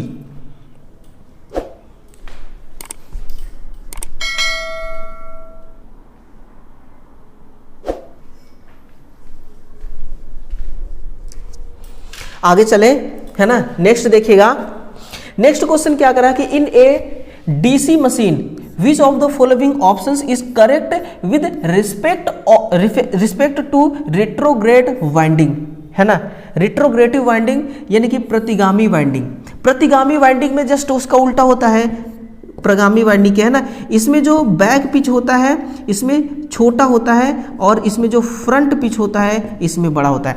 लेकिन इसका जो फॉर्मूला है बैक पिच का है ना, ये तो वही होता है फ्रंट पिच माइनस 2 गुणे प्लेक्स, और फ्रंट पिच बराबर होता है जेड बटा पी माइनस 1। अब जेड बटा पी माइनस 1 का मतलब क्या है, ये माइनस 1 किसको बता रही है, ये कम्यूटेटर पिच को बता रही है। ये क्वेश्चन पूछा गया है, ये क्वेश्चन वाइंडिंग में पूछा गया है कि भाई कम्यूटेटर पिच का मान -1 किस वाइंडिंग में होता है, तो प्रतिगामी में, और +1 किस में होता है, तो ये प्रगामी में होता है, प्रोग्रेसिव वाइंडिंग में। ये कौन सी वाइंडिंग है, ये रेट्रोग्रेसिव वाइंडिंग है। तो इसमें क्या होगा, ऑप्शन ए तो बिल्कुल गलत ही है, ये भी गलत है, बैक पिच इसमें बड़ा है ये गलत है, फ्रंट पिच में बड़ा है यही सही होगा, यही सही होगा।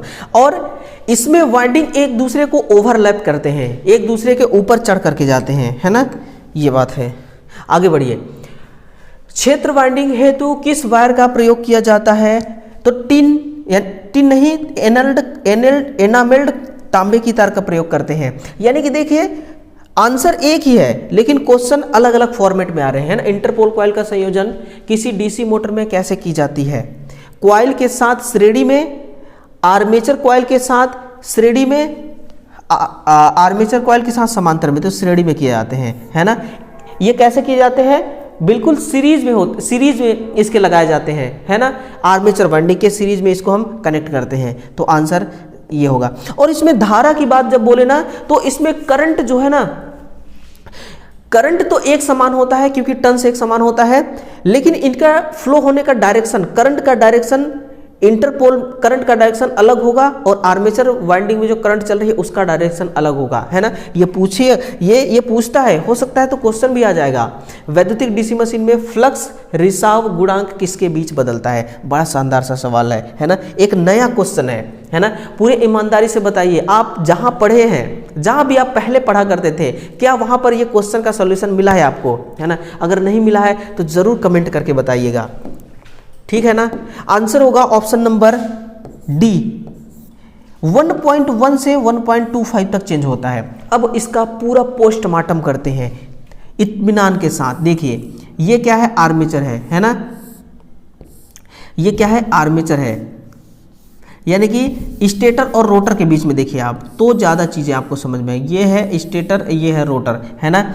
ये क्या है, स्टेटर,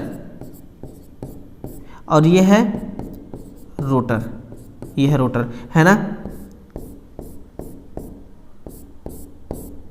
ये रोटर। इनके बीच में ये जो गैप है, ये इसी को हम कहते हैं एयर गैप।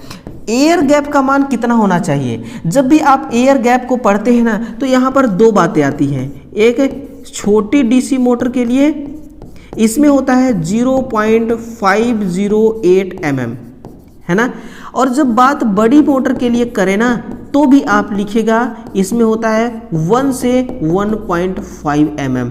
ये क्या है, ये दोनों बीच के, मतलब कि स्टेटर और रोटर के बीच का गैप है।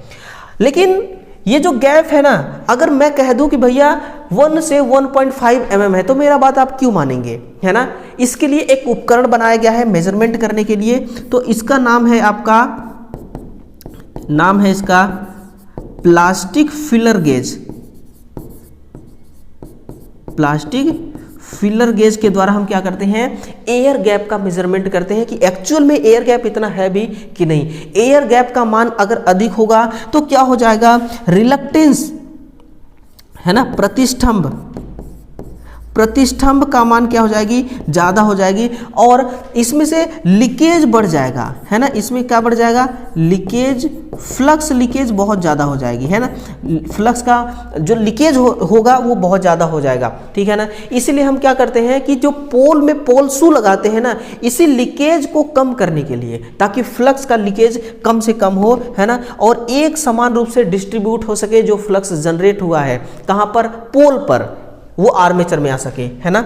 चलिए 85 नंबर तक पहुंच चुके हैं, है ना, 85 नंबर तक पहुंच चुके हैं। विच of the following components is present in DC motor but not in AC motor. निम्नलिखित में से कौन सा ऐसा घटक है है ना, कौन सा घटक है जो कि डीसी मोटर में उपस्थित होता है लेकिन एसी मोटर में नहीं होता, एसी मोटर में नहीं होता?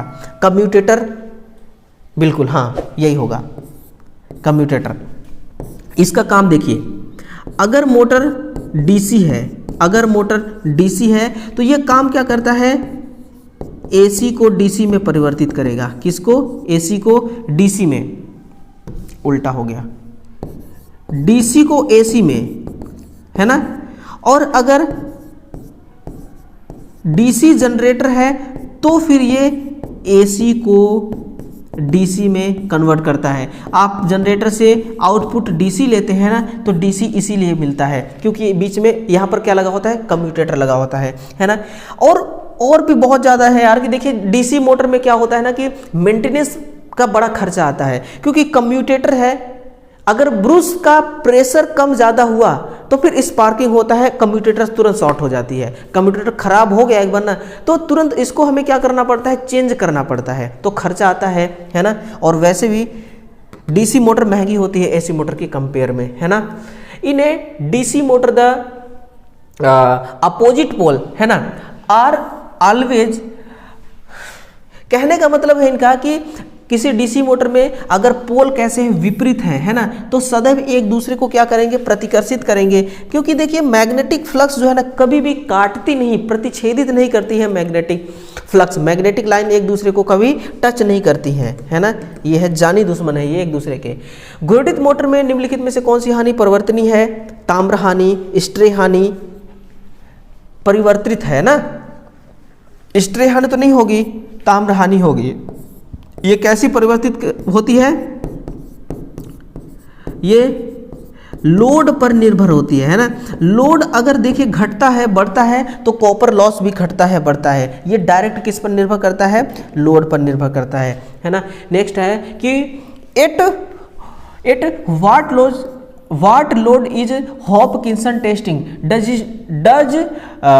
डन इन डीसी यानी कि डायरेक्ट मोटर, है ना। डीसी मोटर में हॉपकिंसन परीक्षण किस लोड पर करते हैं? तो इसको हमेशा पूर्ण भार पर किया जाता है, हमेशा पूर्ण भार पर किया जाता है। और ये देखिए शंट मोटर, डीसी का जो शंट मोटर है ना उसी का परीक्षण किया जाता है, इसी का हम क्या करते हैं? परीक्षण करते हैं। इस परीक्षण को हम हीट रन टेस्ट भी कहते हैं, इसको हीट रन परीक्षण के नाम से भी हम जानते हैं। इसमें लॉसेस बहुत ज़्यादा होता है देखिए, क्योंकि इसमें एक डीसी का मोटर लगी होती है और एक डीसी का जनरेटर लगा होता है, डीसी का जनरेटर लगा होता है, डीसी का मोटर नहीं। लॉसेस क्या होगा? हम इसमें से टेस्टिंग कर रहे हैं, इसमें लॉस वाली कोई बात नहीं है ना। पूर्ण भार पर सदैव इसको क्या किया जाता है? ऑपरेट किया जाता है इस टेस्टिंग को। डीसी मशीन में मुख्य क्षेत्र फ्लक्स का वितरण जो होता है, ये इसका आकार कैसा होगा?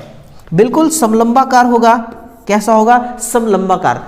देखिए समलंबा में जो सम है ना, इसका मतलब है समान, है ना, समान। लंबाकार का मतलब क्या है? लंबाकार का मतलब है लंबाई, है ना। समान लंबाई में ये डिस्ट्रीब्यूट करता है फ्लक्स को। फ्लक्स समान लंबाई में डिस्ट्रीब्यूट होता है आर्मेचर में। एक मतलब कि देखिए यहाँ पर इस प्रकार से मतलब कि यहाँ पर ये वाइंडिंग लपेटी जाती है, वाइंडिंग लपेटी गई है।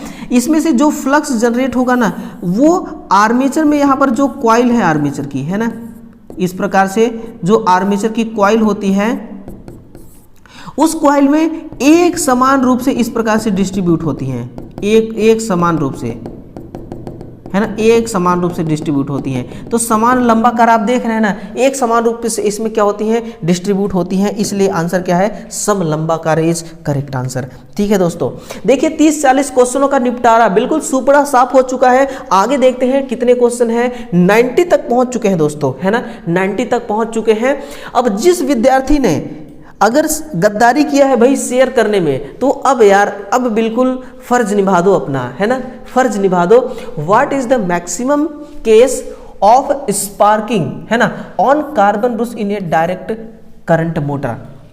डीसी मोटर में कार्बन ब्रश पर स्फुलिंग का सबसे अधिकतम क्या कारण हो सकता है? गलत ब्रश स्प्रिंग दबाव, खराब इंटरपोल, है ना, आर्मेचर में ओपन होना, ओपन कुंडली, ये नहीं होगा, उपरोक्त सभी नहीं होगा, गलत ब्रूस स्प्रिंग ही होगा, है ना। देखिए जनरली क्या होता है, जनरली ये होता है कि ज़्यादातर कार्बन के ब्रूस इस्तेमाल किए जाते हैं। किसके? कार्बन के ब्रूस इस्तेमाल किए जाते हैं। तो इस कार्बन ब्रूस का दबाव कितना होता है? 0.22 से लेकर 0.27 किलोग्राम प्रति सेंटीमीटर स्क्वायर। अगर यहीं पर कॉपर का ब्रूस है, अगर इसके जगह पर रिप्लेस हमने कर दिया कॉपर का, तो इसका प्रेशर कितना रखेंगे आप? 0.15 से 0.18 केजी पर सेंटीमीटर स्क्वायर। ये क्या है? प्रेशर का मान मैं आपको बता रहा हूं। अगर प्रेशर देखिए, इससे अगर प्रेशर इससे आप क्या करते हैं, ज्यादा रख देते हैं, तो फिर क्या होगा? घर्षण होने लगेगा। घर्षण होने से क्या होगा कि कम्यूटेटर ना आपस में शॉर्ट हो जाएंगे। फिर कम्यूटेटर के शॉर्ट होते ही डीसी मोटर का कॉइल, आर्मेचर कॉइल शॉर्ट होगा और फिर डीसी मोटर जल जाएगी। ठीक है ना। एक छोटी सी गलती देख रहे हैं ना, कितनी बड़ी नुकसान कर सकती है डीसी मोटर का, है ना। डीसी मोटर का पुर्जा खराब कर देगा। इसलिए जो इसका स्प्रिंग का प्रेशर है बिल्कुल सही होना चाहिए, बिल्कुल सही होना चाहिए, है ना। ये देखिए वीकली मेंटेनेंस में आता है कि ये सब चीजें चेक करते रहना चाहिए। और दूसरी बात, अगर प्रेशर कम हो गया तो फिर ये कम्यूटेटर के कांटेक्ट में आएगा ही नहीं, तो फिर कोई काम ही नहीं है फिर इसका, तो इसके कांटेक्ट में भी आना चाहिए, है ना। तो यही सबसे अधिक कारण है इस फुलिंग का। अगर ज्यादा प्रेशर होगा तो स्पार्किंग होगी, है ना। तो गलत ब्रूस स्पार्किंग, सॉरी गलत ब्रश स्प्रिंग दबाव इस करेक्ट आंसर। ठीक है ना दोस्तों, जितना डिटेल के साथ इस चैनल में आपको मिल रहा है ना, कहीं पर भी इतना डिटेल आपको नहीं मिलेगा। ठीक है ना। तो डिटेल से पढ़ने के लिए डिटेल के साथ जुड़े रहिए। For which type of DC motor loop coil is perfect? क्या लिखा है? परफेक्ट, है ना। प्रिफरेड। प्राथमिकता किसको दिया जाता है? पास कुंडली किस डीसी मोटर में? उच्च धारा और निम्न वोल्टता वाले डीसी मोटर में। पास कुंडली का मतलब क्या है? Lap winding. तो लो वोल्टेज, देखिए लो वोल्टेज कहां है? उच्च वोल्टेज ये है, निम्न वोल्टेज ये है। लो वोल्टेज हाई करंट, है ना। लो वोल्टेज हाई करंट, ये रही option number A, low voltage high current, है ना। ऑप्शन नंबर सी सही नहीं होगा। और ये देखिए, जिस मतलब कि ये 500 किलोवाट कैपेसिटी, ये क्या बता रहा हूं मैं? 500 किलोवाट क्या बता रहा हूं मैं? एक डीसी मोटर है जिसकी कैपेसिटी 500 किलोवाट की है ना। वहां तक इस वाइंडिंग को इस्तेमाल में हम ले सकते हैं, इससे ज़्यादा नहीं ले सकते, इससे ज़्यादा हम नहीं लेते फिर, है ना। 500 किलोवाट, इसको हम समांतर वाइंडिंग भी कहते हैं। इसमें देखिए समांतर रास्ते भी उतने होते हैं जितने कि इसमें पोल होते हैं, पोल के समान होते हैं, है ना। और हाई करंट इसमें फ्लो होती है और वोल्टेज का मान इसमें क्या होता है? कम होता है। ठीक है भाई, है ना। समझ में आ रहा है ना? बिल्कुल, ऑप्शन ए ही सही होगा। निम्नलिखित में से किस परीक्षण में दो मशीनों की आवश्यकता पड़ती है? अभी भी मैंने बताया ना, हॉपकिंसन परीक्षण। कौन सा परीक्षण? हॉपकिंसन परीक्षण। हीट रन टेस्ट नाम है, दो मशीनें इस्तेमाल की जाती है। ठीक है, चलिए।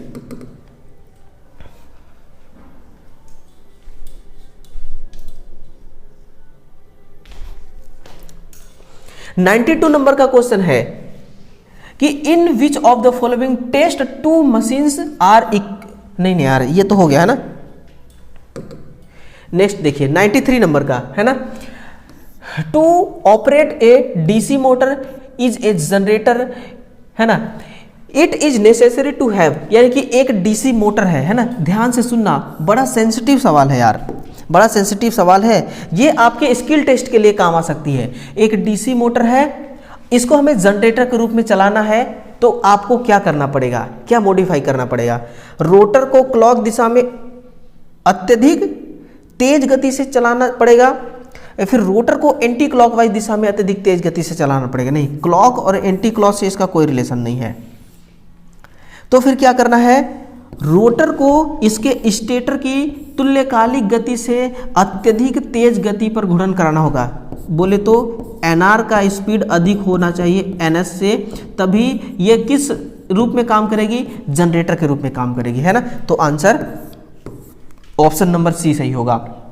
सिंपल सी बात है। सिंक्रोनस स्पीड भाई साहब, देखिए, जब मोटर का रोटर स्पीड सिंक्रोनस स्पीड से भी अधिक स्पीड पर चलने लगेगी ना, तो इसका रीजन चेंज हो जाता है ना, दूसरे रीजन में चलने लगा, इसको हम कहते हैं जनरेटिंग मोड, है ना।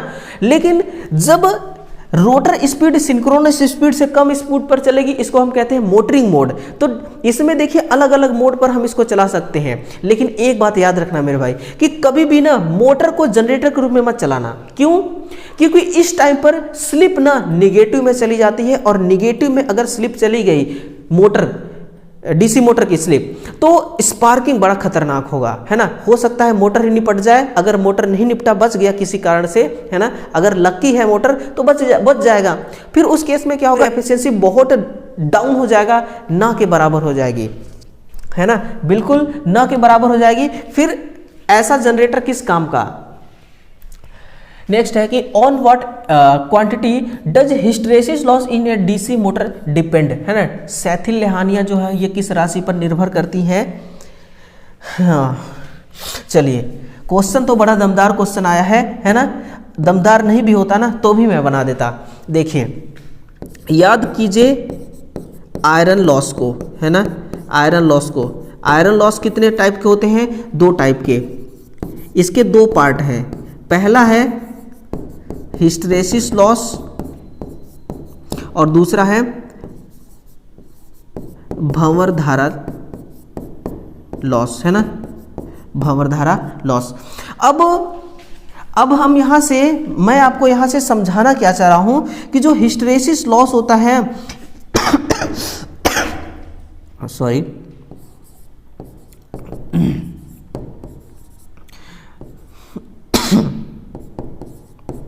ये इसका क्या है, फॉर्मूला है। ये जो आप देख रहे हैं ना, BM मैग्नेटिक फ्लक्स, है ना, BM जो है ये फ्लक्स डेंसिटी है। इसमें जो 1.6 है, इस 1.6 को हम क्या कहते हैं? इसको हम स्टीनमेट्ज गुणांक कहते हैं। इसको हम क्या कहते हैं? स्टीनमेट्ज गुणांक। किसी ने आपको नहीं बताया होगा, लेकिन मैं आपको बता रहा हूं, स्टीनमेट्ज गुणांक कहते हैं। और स्टीनमेट्ज गुणांक हमें कहां से प्राप्त होता है? ये गुणांक हमें कहां से प्राप्त होता है? तो ये गुणांक हमें प्राप्त होता है BH कर्व से। कहां से?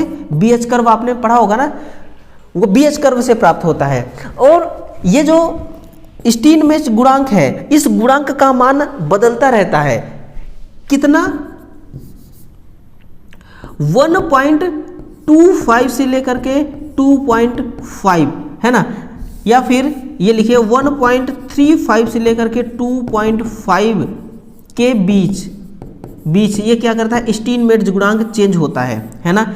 लेकिन स्टीनमेट्ज गुणांक जितना कम होगा आपके मोटर के लिए उतना ही बेहतर होगा, उतना ही अच्छा होगा, क्योंकि हमें हिस्टेरेसिस लॉस को कम करना है ना। तो हम क्या मिलाते हैं? हम इसमें देखिए, इसमें हम क्या मिलाया हमने? आयरन, है ना। ये जो मतलब कि आयरन लॉस को कम करने के लिए हमने क्या किया? सिलिकॉन का मिश्रण किया, है ना। तो इसमें हमने क्या मिलाया? सिलिकॉन मिलाया, सिलिकॉन, है ना, सिलिकॉन धातु मिलाया। कितना मिलाया? 3%, है ना, 3%। तो सिलिकॉन मिलाने से क्या हुआ कि ये जो आपकी स्टीनमेट्ज गुणांक है, ये गुणांक का मान कम होता है। किसमें? 1.6 होता है। किसमें? सिलिकॉन में। इसीलिए यहाँ पर 1.6 मान हमने रखा है ना। तो ये देखिए किस पर डिपेंड करेगा? फ्रीक्वेंसी पर डिपेंड कर रही है। ये देखिए फ्रीक्वेंसी, पदार्थ का आयतन V है, और क्या है? अधिकतम फ्लक्स डेंसिटी भी है। ये रही अधिकतम फ्लक्स डेंसिटी, यानी कि फाइनली आंसर क्या हो जाएगा? उपरोक्त सभी, है ना। इतना डिटेल के लिए ठोक दो एक लाइक, है ना, और कर दीजिए एक शेयर, ठीक है ना। एक स्टूडेंट कोई जरूरी नहीं है एक ही बार शेयर के, वो अलग अलग जगह शेयर कर सकते हैं। और आप अपने डीपी, है ना, ये जो इसका थंबनेल है, अपने डीपी में भी लगा सकते हैं व्हाट्सएप के, और स्टेटस भी लगा सकते हैं, ताकि आपके कांटेक्ट में जितने विद्यार्थी होंगे ना, सब तक ये क्लास पहुंच जाना चाहिए, ठीक है ना। बोलिए सियावर रामचंद्र की जय। फिर है नेक्स्ट है कि which part of DC motor require the most maintenance. DC motor के किस भाग को सर्वाधिक अनुरक्षण की आवश्यकता होती है? अनुरक्षण बोले तो मेंटेनेंस की आवश्यकता होती है। मोटर का स्टेटर नहीं, मोटर का आर्मेचर ये भी नहीं, मोटर का ब्रूस। क्यों? क्योंकि ये कार्बन का बना होगा। किसका बना होगा? कार्बन का, और कम्यूटेटर के कांटेक्ट में रहता है तो घिसता है। ये ब्रूस क्या होता है? घिसता है, और घिस करना ये कम्यूटेटर से अपना कांटेक्ट हटा लेगा, डिस्कनेक्ट कर लेगा। तो हमें इस चीज को ध्यान देना पड़ता है। आप देखते होंगे कि जो छोटी डीसी मशीनें होती है ना, कई बार उसको हम सप्लाई देते हैं, सप्लाई प्रॉपर तरीके से मिल रही है, आपने टेस्टर से चेक कर लिया, वोल्टेज चेक कर लिया, वोल्ट मीटर से वोल्टेज भी प्रॉपर मिल रही है, फिर भी मतलब कि मोटर चल नहीं रही है। दिक्कत क्या है? दिक्कत ये होती है कि ब्रश और कम्यूटेटर के बीच में जो आपस में कॉन्टेक्ट, स्लाइसली कॉन्टेक्ट है ना, स्लाइडली कॉन्टेक्ट है, वो कॉन्टेक्ट बिल्कुल डिस्कनेक्ट हो जाता है। इसलिए सबसे ज्यादा मेंटेनेंस की आवश्यकता पड़ती है डीसी मोटर में, ब्रूस की। अगर कॉपर का ब्रूस है तब तो ठीक है। निम्नलिखित में कौन सा भाग डीसी मोटर का नहीं है? बताओ भैया। आर्मेचर तो है, ये तो है ना, कम्यूटेटर भी है, कार्बन ब्रूस भी है ना। आंसर क्या होगा? Tap changer. ये टैप चेंजर होता कहाँ है? ये ट्रांसफॉर्मर में। कहां पर? ये ट्रांसफॉर्मर यानी कि परिणामित्र में टैप चेंजर होता है, और सेकेंडरी वाइंडिंग तरफ इसको लगाते हैं। ज्यादातर ना ये डिस्ट्रीब्यूशन ट्रांसफार्मर में होता है वोल्टेज को कंट्रोल करने के लिए। किसी दिष्ट धारा मशीन में रोटर शाफ्ट के किस प्रकार यांत्रिक रूप से जुड़े होते हैं? अगर मैं आपको ऐसे ही डायरेक्टली बता देता तो हो सकता है आपको पता नहीं चीज़ें समझ में आती या ना आती, इसलिए ये चित्र मैंने लेकर आया। इस चित्र को देखिए, डीसी मोटर है, छोटे साइज की है, इसका शाफ्ट बाहर निकला हुआ है ना। मैं यहाँ पर इसका नामकरण कर देता हूँ। ये क्या है? सॉफ्ट है इसका, और यहाँ पर आप देख पा रहे हो छोटी सी की लगी है, चाबी है ना, की लगी हुई है। यही क्या करता है? यही जोड़ के रखता है मैकेनिकल रूप से, है ना। ऑप्शन नंबर बी इसका सही आंसर होगा। की मतलब क्या हो गया? की मतलब चाबी हो गया, ठीक है ना। आ गया समझ में? आगे, डीसी मोटर के किस हिस्से में फोकोल्टो लॉस उत्पन्न होती है? किस हिस्से में उत्पन्न होगी? किस हिस्से में उत्पन्न होगी? तो ये देखिए, फोकोल्टो हानि वाइंडिंग में, ब्रूस में। देखिए, सॉफ्ट में तो फोकोल्टो हानि नहीं उत्पन्न हो सकता, ब्रूस में भी नहीं हो सकता, और आर्मेचर में बिल्कुल आर्मेचर में उत्पन्न होगी एडी करंट हानि, है ना। वाइंडिंग में भी नहीं होगी, वाइंडिंग में भी नहीं होगी, ये आर्मेचर में होगी, है ना। To overcome which disadvantage silicon steel in used DC motor? Silicon steel का प्रयोग किस हानि से छुटकारा पाने के लिए, ना, निजात पाने के लिए हम सिलिकॉन स्टील का प्रयोग करते हैं? तो घर्षण हानि से निजात तो हम नहीं पाते हैं, ना ही रोटर लॉस से निजात पाते हैं। अब एडी करंट के लिए हम क्या करते हैं? सिलिकॉन नहीं मिलाते। ये जो हमने सिलिकॉन मिला करके पार्ट लगाया है, हम इसका शैम्परिंग करते हैं, लेमिनेटेड करते हैं, तब एडी करंट हानि खत्म होती है। सैथिल्य हानि करेक्ट आंसर होगा। क्या होगा?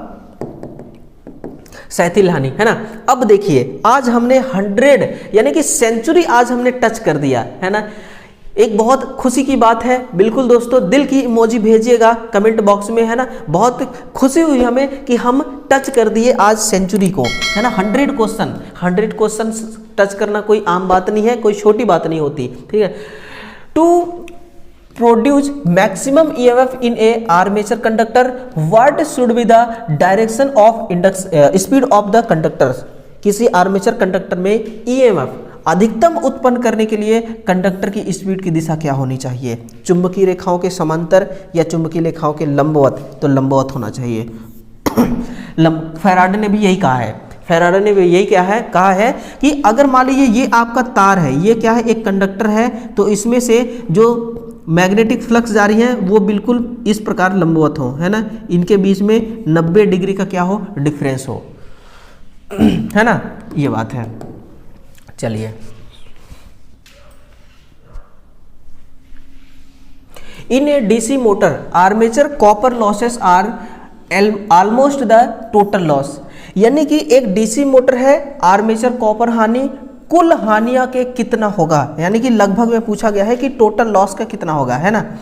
तो टोटल लॉस, टोटल हम कितना मानते हैं? 100% मानते हैं। 100 में से 30 से 40% अकेला कॉपर लॉस होता है, क्योंकि कॉपर लॉस देखिए लोड पे डिपेंड करता है।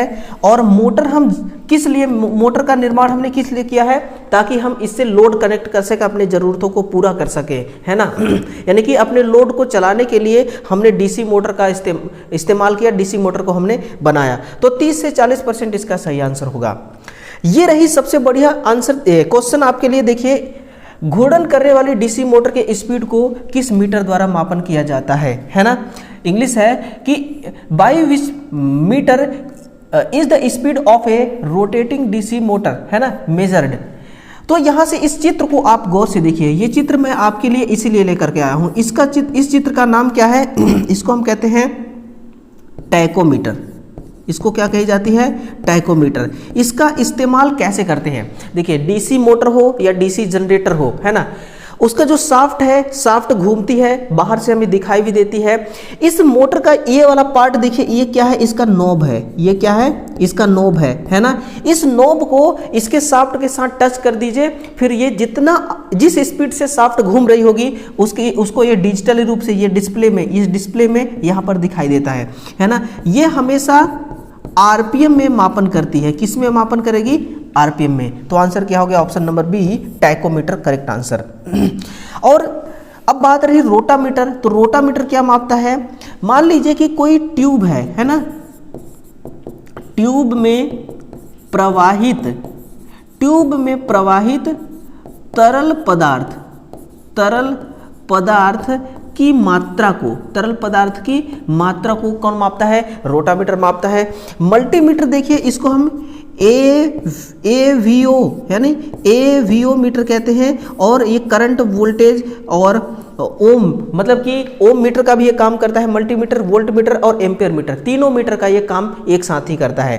टोंग टेस्टर जो है ये धारा मापता है। ये क्या मापता है, धारा मापक है ये, है ना, धारा मापक है, एक करंट का मापन करता है। तो आंसर फाइनली आपका क्या होगा, option number B, tachometer is right answer, है ना।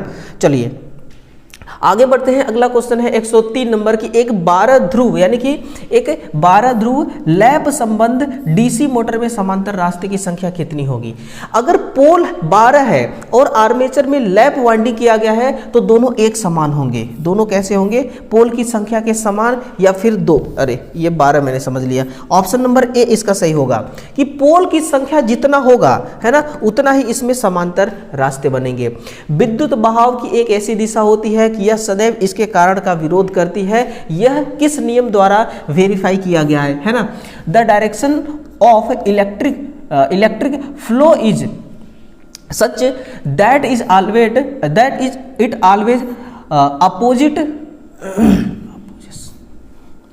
Opposite it's case by which rule is this verify, है ना। ये कौन सा नियम है, ये लेंज का नियम है। देखते ही आपको पता होगा कि ये लेंज ने ऐसा कहा था। अब देखिए लेंज का नियम तो आपने देख लिया है ना। फैराडे का एक नियम था, याद कीजिए, E समानुपाती d∅/dt। ये किसका नियम है, ये फैराडे का नियम है ना। ये किसका नियम है, ये है फैराडे का नियम। अब मैं यहाँ पर फैराडे का नियम क्यों बता रहा हूँ, यानी कि कहने का मतलब कि फैराडे भाई साहब क्या बता रहे हैं कि वोल्टेज जो है ना ये d∅ के समानुपाती होता है, उत्पन्न वोल्टेज, है ना। तो कहने का इनका मतलब क्या था, इनका मतलब था कि अगर हम फ्लक्स के मान को बढ़ाते हैं तो उत्पन्न EMF का भी मान बढ़ेगा। क्यों, क्योंकि फ्लक्स लिंकेज किसी कॉइल में जितना ज़्यादा होगा उतना ज़्यादा EMF उत्पन्न होगा, ठीक है ना, ये बात है। यहाँ तक समझ में आ गया। अब यहाँ से क्या होता है, अगर हम समानुपाती को हटाते हैं तो यहाँ आता है नियतांक, E बराबर आ जाती है K d∅/dt। अब यहाँ से, है ना, यहाँ से लेंज का नियम चालू होता है ना। यहाँ से लेंज का नियम चालू होता है। लेंज का नियम पहले चालू नहीं हो रहा था। अब यहाँ से अगर K का मान देखिएगा, अगर हम K एक नियतांक है, K का मान 1 मान ले तो यहाँ पर क्या हो जाएगा, K खत्म हो जाएगी, है ना। E बराबर क्या हो जाएगा, d∅/dt। फिर यहाँ पर आया लेंज क्या कह रहा है कि भाई ये E क्या है, EG जनरेटेड EMF है ना। जनरेटेड ईएमएफ, फ्लक्स लिंकेज के कारण ये जनरेट हुआ है। तो जो देखिए ये क्या कह रहा है कि यह सदैव इसके कारण का विरोध करता है जिसके कारण से ये उत्पन्न हुआ है। इसीलिए यहां पर अब क्या आ जाएगा, यहां पर आ जाती है माइनस d∅/dt, है ना। ये है टोटल लेंज का नियम। ये है किसका, ये है लेंज का नियम, है ना। तो फैराडे का नियम पहले, फिर उसके बाद लेंज भाई साहब का नियम आया, है ना। इसीलिए डीसी मोटर हो या डीसी जनरेटर हो, इनमें फैराडे और लेंज दोनों का नियम लागू होता है। डीसी मशीनों में इंटरपोल को कि कहां पर स्थापित किया जाता है, आर्मेचर रिएक्शन प्रभाव को समाप्त करने के लिए इसको स्थापित की जाती है। मैग्नेटिक लॉकिंग प्रभाव को समाप्त करना, इसका मतलब क्या है, कॉगिंग। इसका मतलब क्या है, कॉगिंग, और मैग्नेटिक लॉकिंग से यही समाप्त करता है। नहीं, इसका अन्य नाम है कॉगिंग। इसको समाप्त कैसे किया जाता है, इसको समाप्त करने के लिए हम क्या करते हैं, हम रोटर को क्या कर देते हैं, तिरछा बनाते हैं, स्क्यूड कर देते हैं ना। रोटर को हम स्क्यूड कर देते हैं जिससे कॉगिंग कम हो जाती है।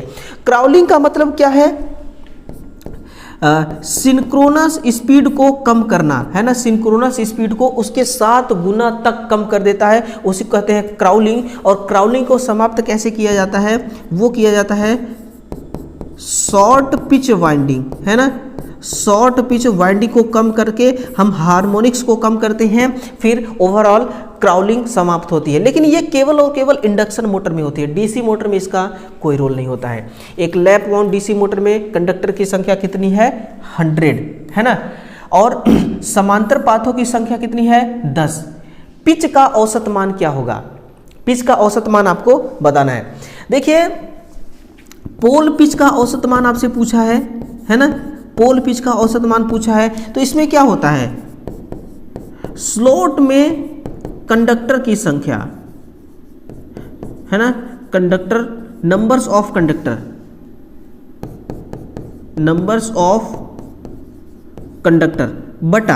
बटा क्या है आपका, ये समांतर पाथ की संख्या या फिर पोल की संख्या, है ना, पोल की संख्या। अब आप कहेंगे कि सर जी पोल की संख्या तो है ही नहीं, है ना। तो मैं बता रहा हूं, स्लॉट में कंडक्टर की संख्या कितना है, 100।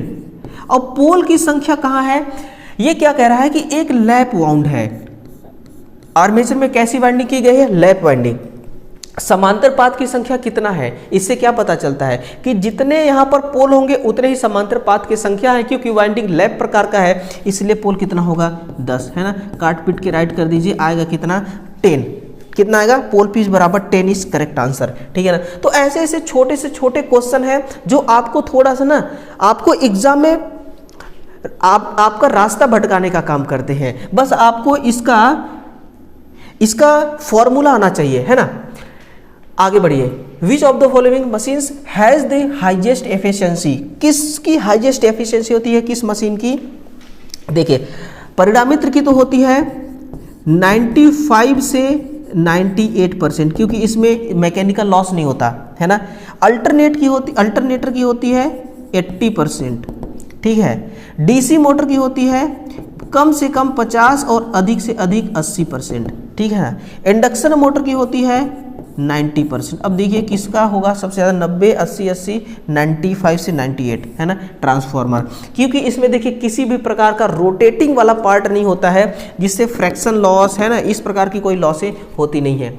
भंवर धारा का अन्य नाम क्या है, बहुत आसान क्वेश्चन है, फोकॉल्ट करंट। इसको हम क्या कहते हैं, फोकॉल्ट करंट। इस्तेमाल कहाँ पर किया जाता है, याद करिए, मैंने अभी एक क्वेश्चन सॉल्व कराया है, कहाँ पर इस्तेमाल किया जाता है दोस्तों,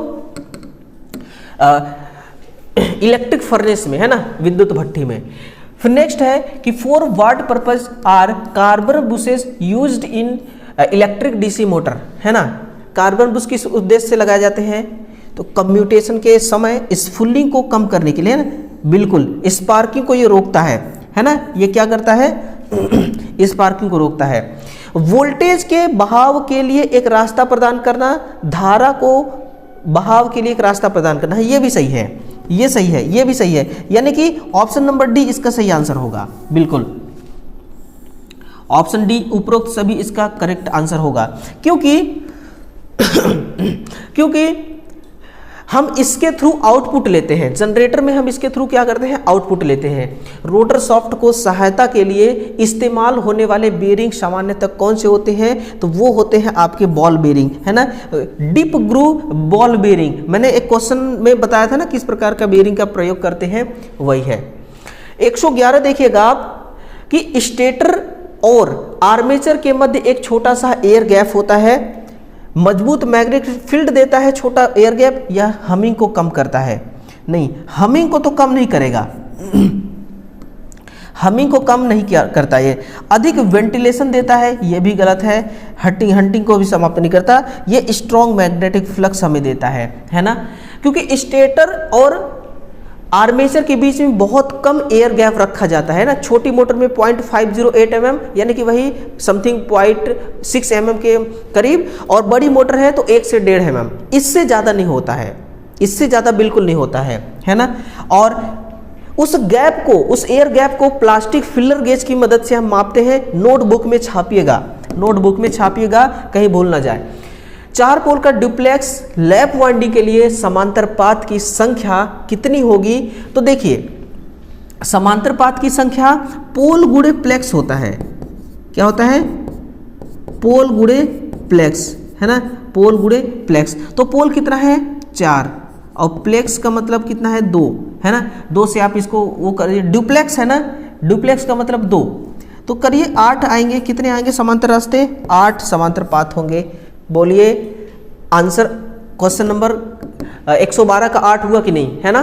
बिल्कुल।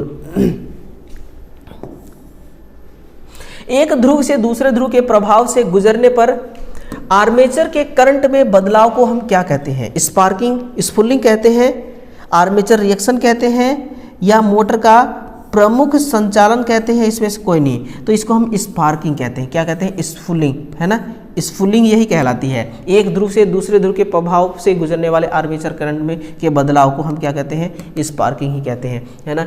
किसी डीसी मोटर के एक आर्मेचर में धारा प्रवाह की प्रकृति कैसी होगी, तो डीसी मोटर का आर्मेचर, देखिए जो फैराडे का नियम लागू होता है, चाहे एसी मोटर, जनरेटर, ट्रांसफार्मर कहीं पर भी हो, फैराडे के नियम के द्वारा अगर फ्लक्स का छेदन हुआ, उसके कारण ईएमएफ जनरेट होता है, तो वहां पर जो ईएमएफ जनरेट हुआ उसका नेचर जो होगा ना, वो अल्टरनेटिव नेचर का ही होता है ना।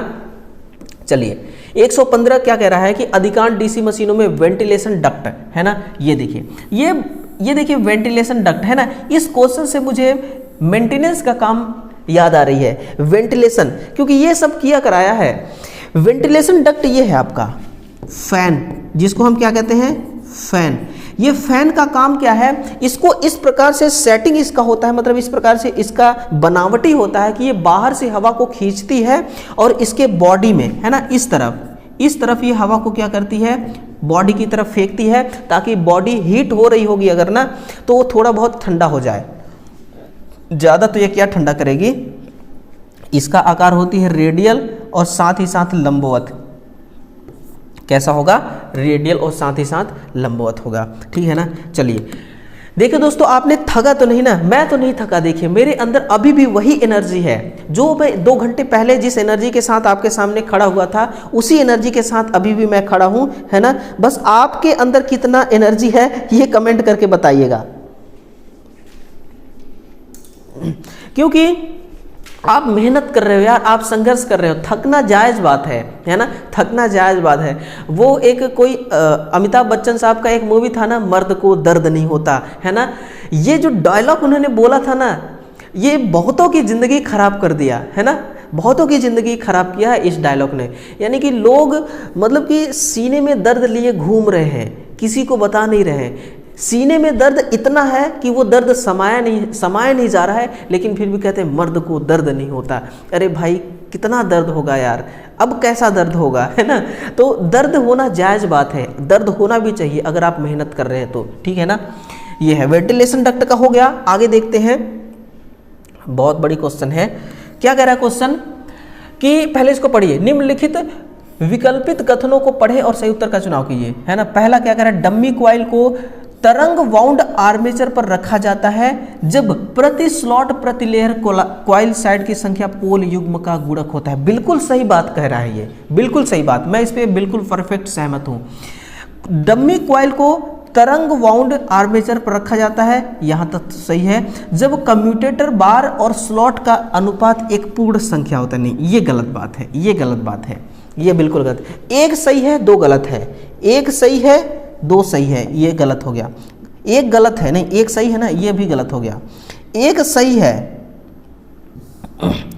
एक सही है, दो गलत है ना, यही सही होगा, ऑप्शन नंबर सी करेक्ट होगा। यानी कि पहला जो कह रहा है, पहला वाला जो स्टेटमेंट है ये बिल्कुल सही है ना, दूसरा वाला गलत है। ठीक है। 117 क्या कह रहा है कि 117 कह रहा है, देखिए, which insulation material is used between the commutator holder, है ना, in DC motor, DC machine. DC machine में कम्यूटेटर धारकों के मध्य किस इंसुलेटर सामग्री का प्रयोग किया जाता है? तो कागज तो हम करते नहीं, एस्बेस्टस हम करते नहीं हैं, है ना, फिर क्या करते हैं हम माइका का प्रयोग करते हैं, क्योंकि माइका का डाइलेक्ट्रिक स्ट्रेंथ बड़ा खतरनाक होता है। स्विनबर्न परीक्षण के दौरान आयरन हानि को कैसा माना जाता है? तो हम बिल्कुल इसको कांस्टेंट मानते हैं, ये ध्यान रखिएगा। स्विनबर्न जो है हम बिल्कुल कांस्टेंट मानते हैं इसको, है ना, नो लोड पर किया जाता है। डीसी सोर्स द्वारा किस मशीन की राशि उत्पन्न होती है? Stationery magnetic flux. ऑप्शन देखते ही आप इसको सही मार सकते हैं, स्टेशनरी मैग्नेटिक फ्लक्स।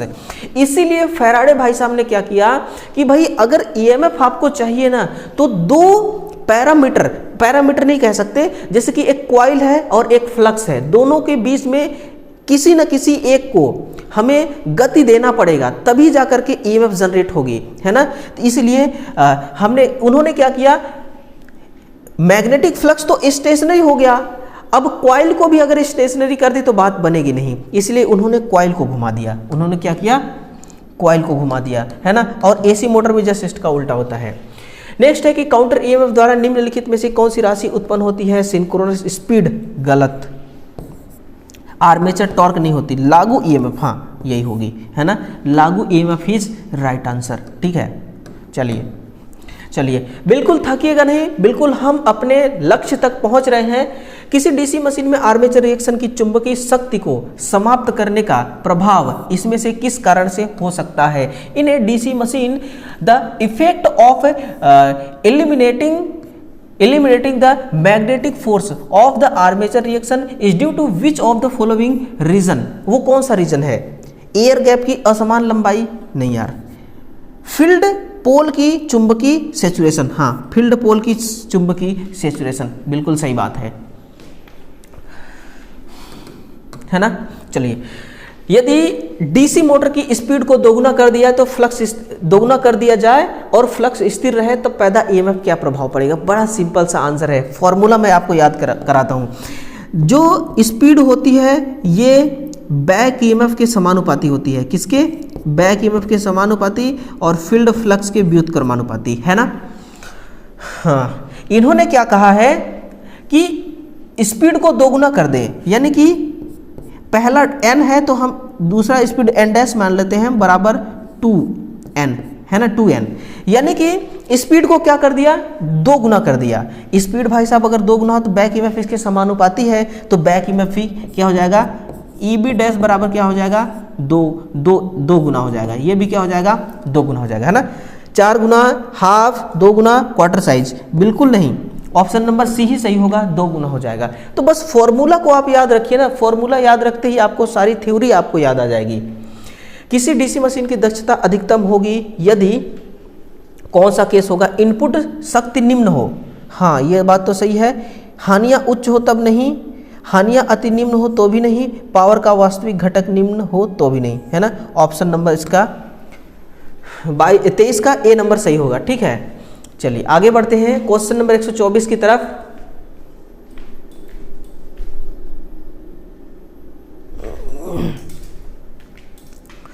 (124) क्या कह रहा है कि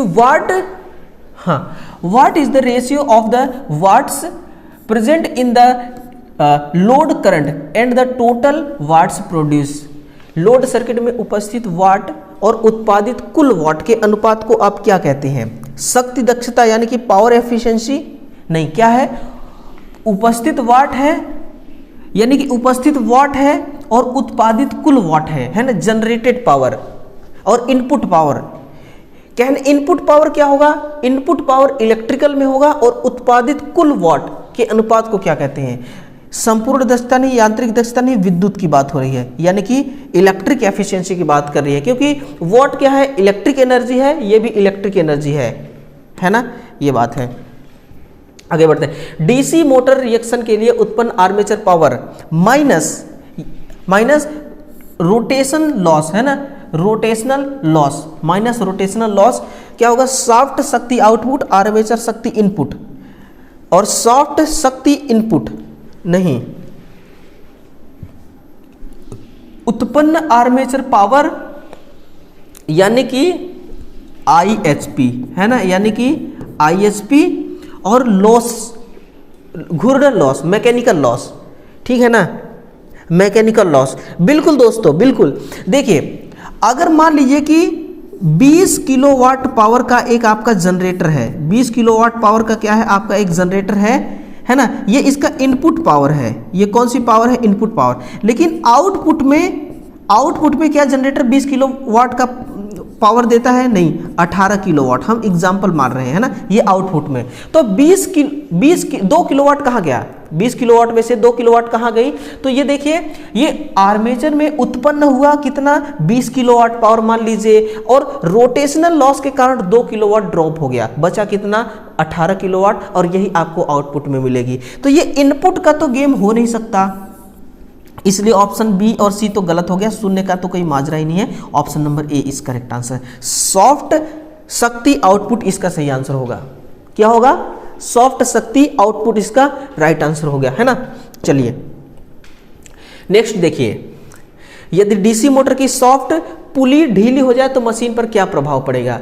सॉफ्ट पुली ढीली होने का मतलब क्या है, मोटर तो जाम होगा नहीं, मोटर तो जाम हो नहीं सकता, मोटर नहीं चलेगी। भैया मोटर चलेगी, क्योंकि मोटर जाम नहीं है तो मोटर चलेगी ना यार, मोटर शोर उत्पन्न करेगी या मोटर जल जाएगी, जलने का केस थोड़ी है, यहाँ पर हाई करंट हाई वोल्टेज थोड़ी है, यहाँ पर मोटर शोर उत्पन्न करेगी। मोटर क्या करेगी, बेवजह शोर उत्पन्न करेगी। अगर आपका इंडक्शन मोटर देखिए शोर उत्पन्न करती है तो यही कारण हो सकता है ना, जिसको हम हमिंग कहते हैं। किसी लैप वाउंड आर्मेचर में समांतर पाथ की संख्या कितनी होगी। लैप वाउंड है डीसी मोटर में तो पोल की संख्या के बराबर होगी, किसके बराबर होगी, पोल की संख्या पे के। इसलिए जो कम्यूटेटर होता है उसमें उतने ही कम्यूटेटर के खंड होते हैं जितना कि आर्मेचर में कॉइल होता है ना, दोनों एक दूसरे के बिल्कुल इक्वल होते हैं। फिर वहीं पर है, किसी दिष्ट धारा मोटर में 4 कुंडली, इस बार वेव वाइंड है, कैसा वाइंड है, वेव वाइंडिंग है, प्रयोग किया जाता है, समांतर पाथ कितने होंगे, 4। वेव वाइंड में कितना होता है, समांतर रास्ते 2 होता है ना, 4 दूना 8, बिल्कुल 2 से गुणा कर दीजिए, 4 मतलब कि 4 कुंडली तरंग वाइंडिंग है ना, 4 कुंडली है, वाइंडिंग 4 है और वेव वाइंडिंग है, तो 4 दूनी 8 हो जाएगा, है ना। ये क्या होगा, 4 दूनी 8, गुणे प्लेक्स भी होता है। कम्यूटेटर में संयोजित की जाने वाली वाइंडिंग में स्वप्रेरित विद्युत वाहक बल को क्या कहते हैं यार, इसको काउंटर ईएमएफ कहते हैं। देखते ही ऑप्शन को करेक्ट कर देना, ठीक है ना, देखते ही। अब देखिए यहाँ पर ना क्या होता है, एक कमेंट और आता है, बड़ा कमेंट ये आता है कि सर आपके द्वारा जो क्वेश्चन लाया गया ना सबका आंसर मुझे आता है, लेकिन एग्जाम में भाई साहब ऐसे ही क्वेश्चन आते हैं, फिर वहाँ क्यों नहीं आता है, फिर वहाँ क्यों नहीं आता है, क्या वहाँ दिक्कत हो जाती है, मतलब क्या ऐसा हो जाता है कि वहाँ पे नहीं बनता है आपको, है ना, उस कमी को आप ढूंढिए, समझ रहे ना। कम्यूटेटर, हाँ ये तो हो गया। नेक्स्ट 30 नंबर का है, बड़ा लंबा चौड़ा सवाल है। In a 2 pole parallel winding DC machine the resistance of the conductors is 20 and the total number of conductors is 100, है ना, then what will be the total resistance of the armature. 2 pole है, समांतर winding है, एक lap winding, DC machine में चालक का प्रतिरोध 2 ओम है, चालक की कुल संख्या 100 है, तो आर्मेचर का रेजिस्टेंस कितना होगा, है ना। देखिए एक सूत्र होता है आर्मेचर का रेजिस्टेंस, आर बराबर सूत्र होता है एक्स गुणे जेड बटा ए स्क्वायर, है ना, जेड बटा ए स्क्वायर। अब इसके हिसाब से आप रखिए मान x का मान कितना है यहाँ पर 2, कितना है 2 है ना, गुणे अब चालकों की संख्या कितना है, चालक का प्रतिरोध कितना है, चालकों देखिए यहाँ पर होगा 2 क्या है, चालक नहीं, हाँ चालक की कुल संख्या है, z क्या है, चालक की कुल संख्या है ना, z क्या है, चालक की कुल संख्या, तो कितना है 100 a स्क्वायर, यहाँ पर a स्क्वायर कितना है 2 का स्क्वायर करिए आप, कितना करेंगे आप 2 का स्क्वायर करेंगे है ना। हाँ तो अब इसको सॉल्व करिए, ये कितना हो जाएगा 200 है ना, और ये कितने बार में काटेगा 50 100 के 200, ठीक है ना ओम।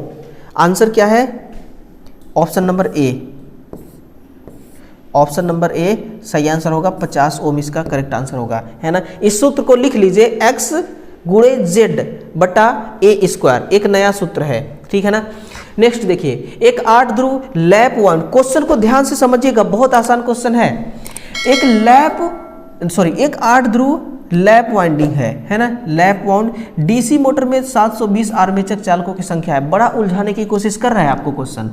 फिर है पोल पिच का 70% संविष्ट करता है, सभी पोल फेस में कंपनसेटिंग वाइंडिंग के चालकों की संख्या लगभग कितनी होगी, बिल्कुल कितनी होगी, मैंने आपको बताया था ना कि इनमें धारा का प्रवाह अलग अलग हो सकता है अलग अलग डायरेक्शन में, लेकिन कंडक्टर की संख्या एक समान होती है, इसीलिए भैया 8 पोल है तो इसमें भी 8 चालक प्रति पोल ही करेक्ट आंसर होगा।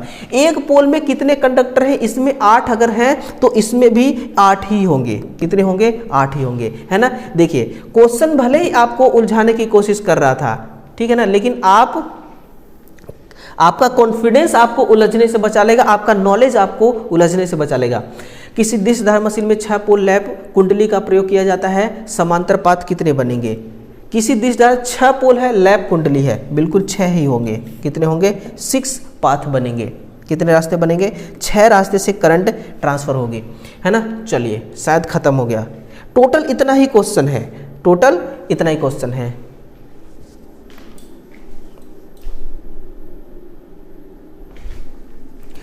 तो चलिए दोस्तों बिल्कुल टोटल क्वेश्चनों का निपटारा हम कर चुके हैं है ना, बहुत सारे क्वेश्चन हमने सॉल्व किया, 132 है ना, 132 क्वेश्चनों का सॉल्यूशन मैं दिया।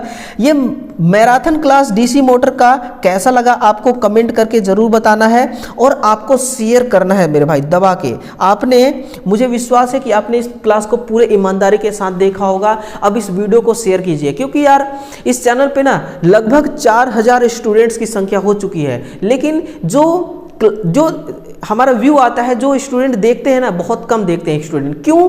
क्योंकि आप जैसे विद्यार्थी हैं जो ना, वो ईमानदारी से शेयर नहीं करते हैं यार, है ना, शेयर नहीं करते। जो शेयर करते हैं उनके लिए बहुत बहुत दिल से धन्यवाद है, हाथ जोड़ के विनम्र भाव से धन्यवाद है उनका। लेकिन जो नहीं करते हैं शेयर, उनका भी विनम्र भाव से धन्यवाद है, लेकिन मेरे भाई शेयर जरूर करना है ना। इसको टोटल क्वेश्चन को बनाने में, इसका कंटेंट ढूंढने में मुझे काफ़ी दिनों का समय लगा, इसलिए मैं 18 को ही देने वाला था, 18 को नहीं दे पाया, बीच में मुझे फीवर हो गया था। फिर मैं आपको 23 तारीख से स्टार्ट किया इस मैराथन क्लास को, पार्ट फर्स्ट 23 को, 24 को है ना, और सेकेंड को आज मैं निपटाया हूँ, ठीक है। तो इसके पीछे का स्ट्रगल बहुत ज़्यादा होता है। अब आप सोच सकते हैं कि आप 1 घंटे के क्लास को आप ढंग से नहीं पूरा देख पाते, हम तो डेली आते हैं आपके लिए, और इतना इतना मैराथन जैसे क्लास लेकर के आते हैं, तो इसके पीछे का कितना स्ट्रगल रहता होगा, है ना। इसलिए हमारे स्ट्रगल को नज़रअंदाज मत कीजिए, और स्टूडेंट और टीचर आपस में कोलैबोरेट होकर के जब पढ़ाई करते हैं ना, तब आता है मज़ा, है ना, तभी आता है मज़ा, ठीक है। तो बिल्कुल मोटर का हर एक पार्ट मैंने आपके सामने पेश किया, चीज़ें समझ में आई होंगी, ठीक है ना। तो इसको शेयर भी कीजिएगा दबा के, लाइक वाइक कर ही दिए होंगे, है ना, और चैनल को भी सब्सक्राइब कर ही लिए होंगे, नहीं किया होगा तो कर लीजिएगा।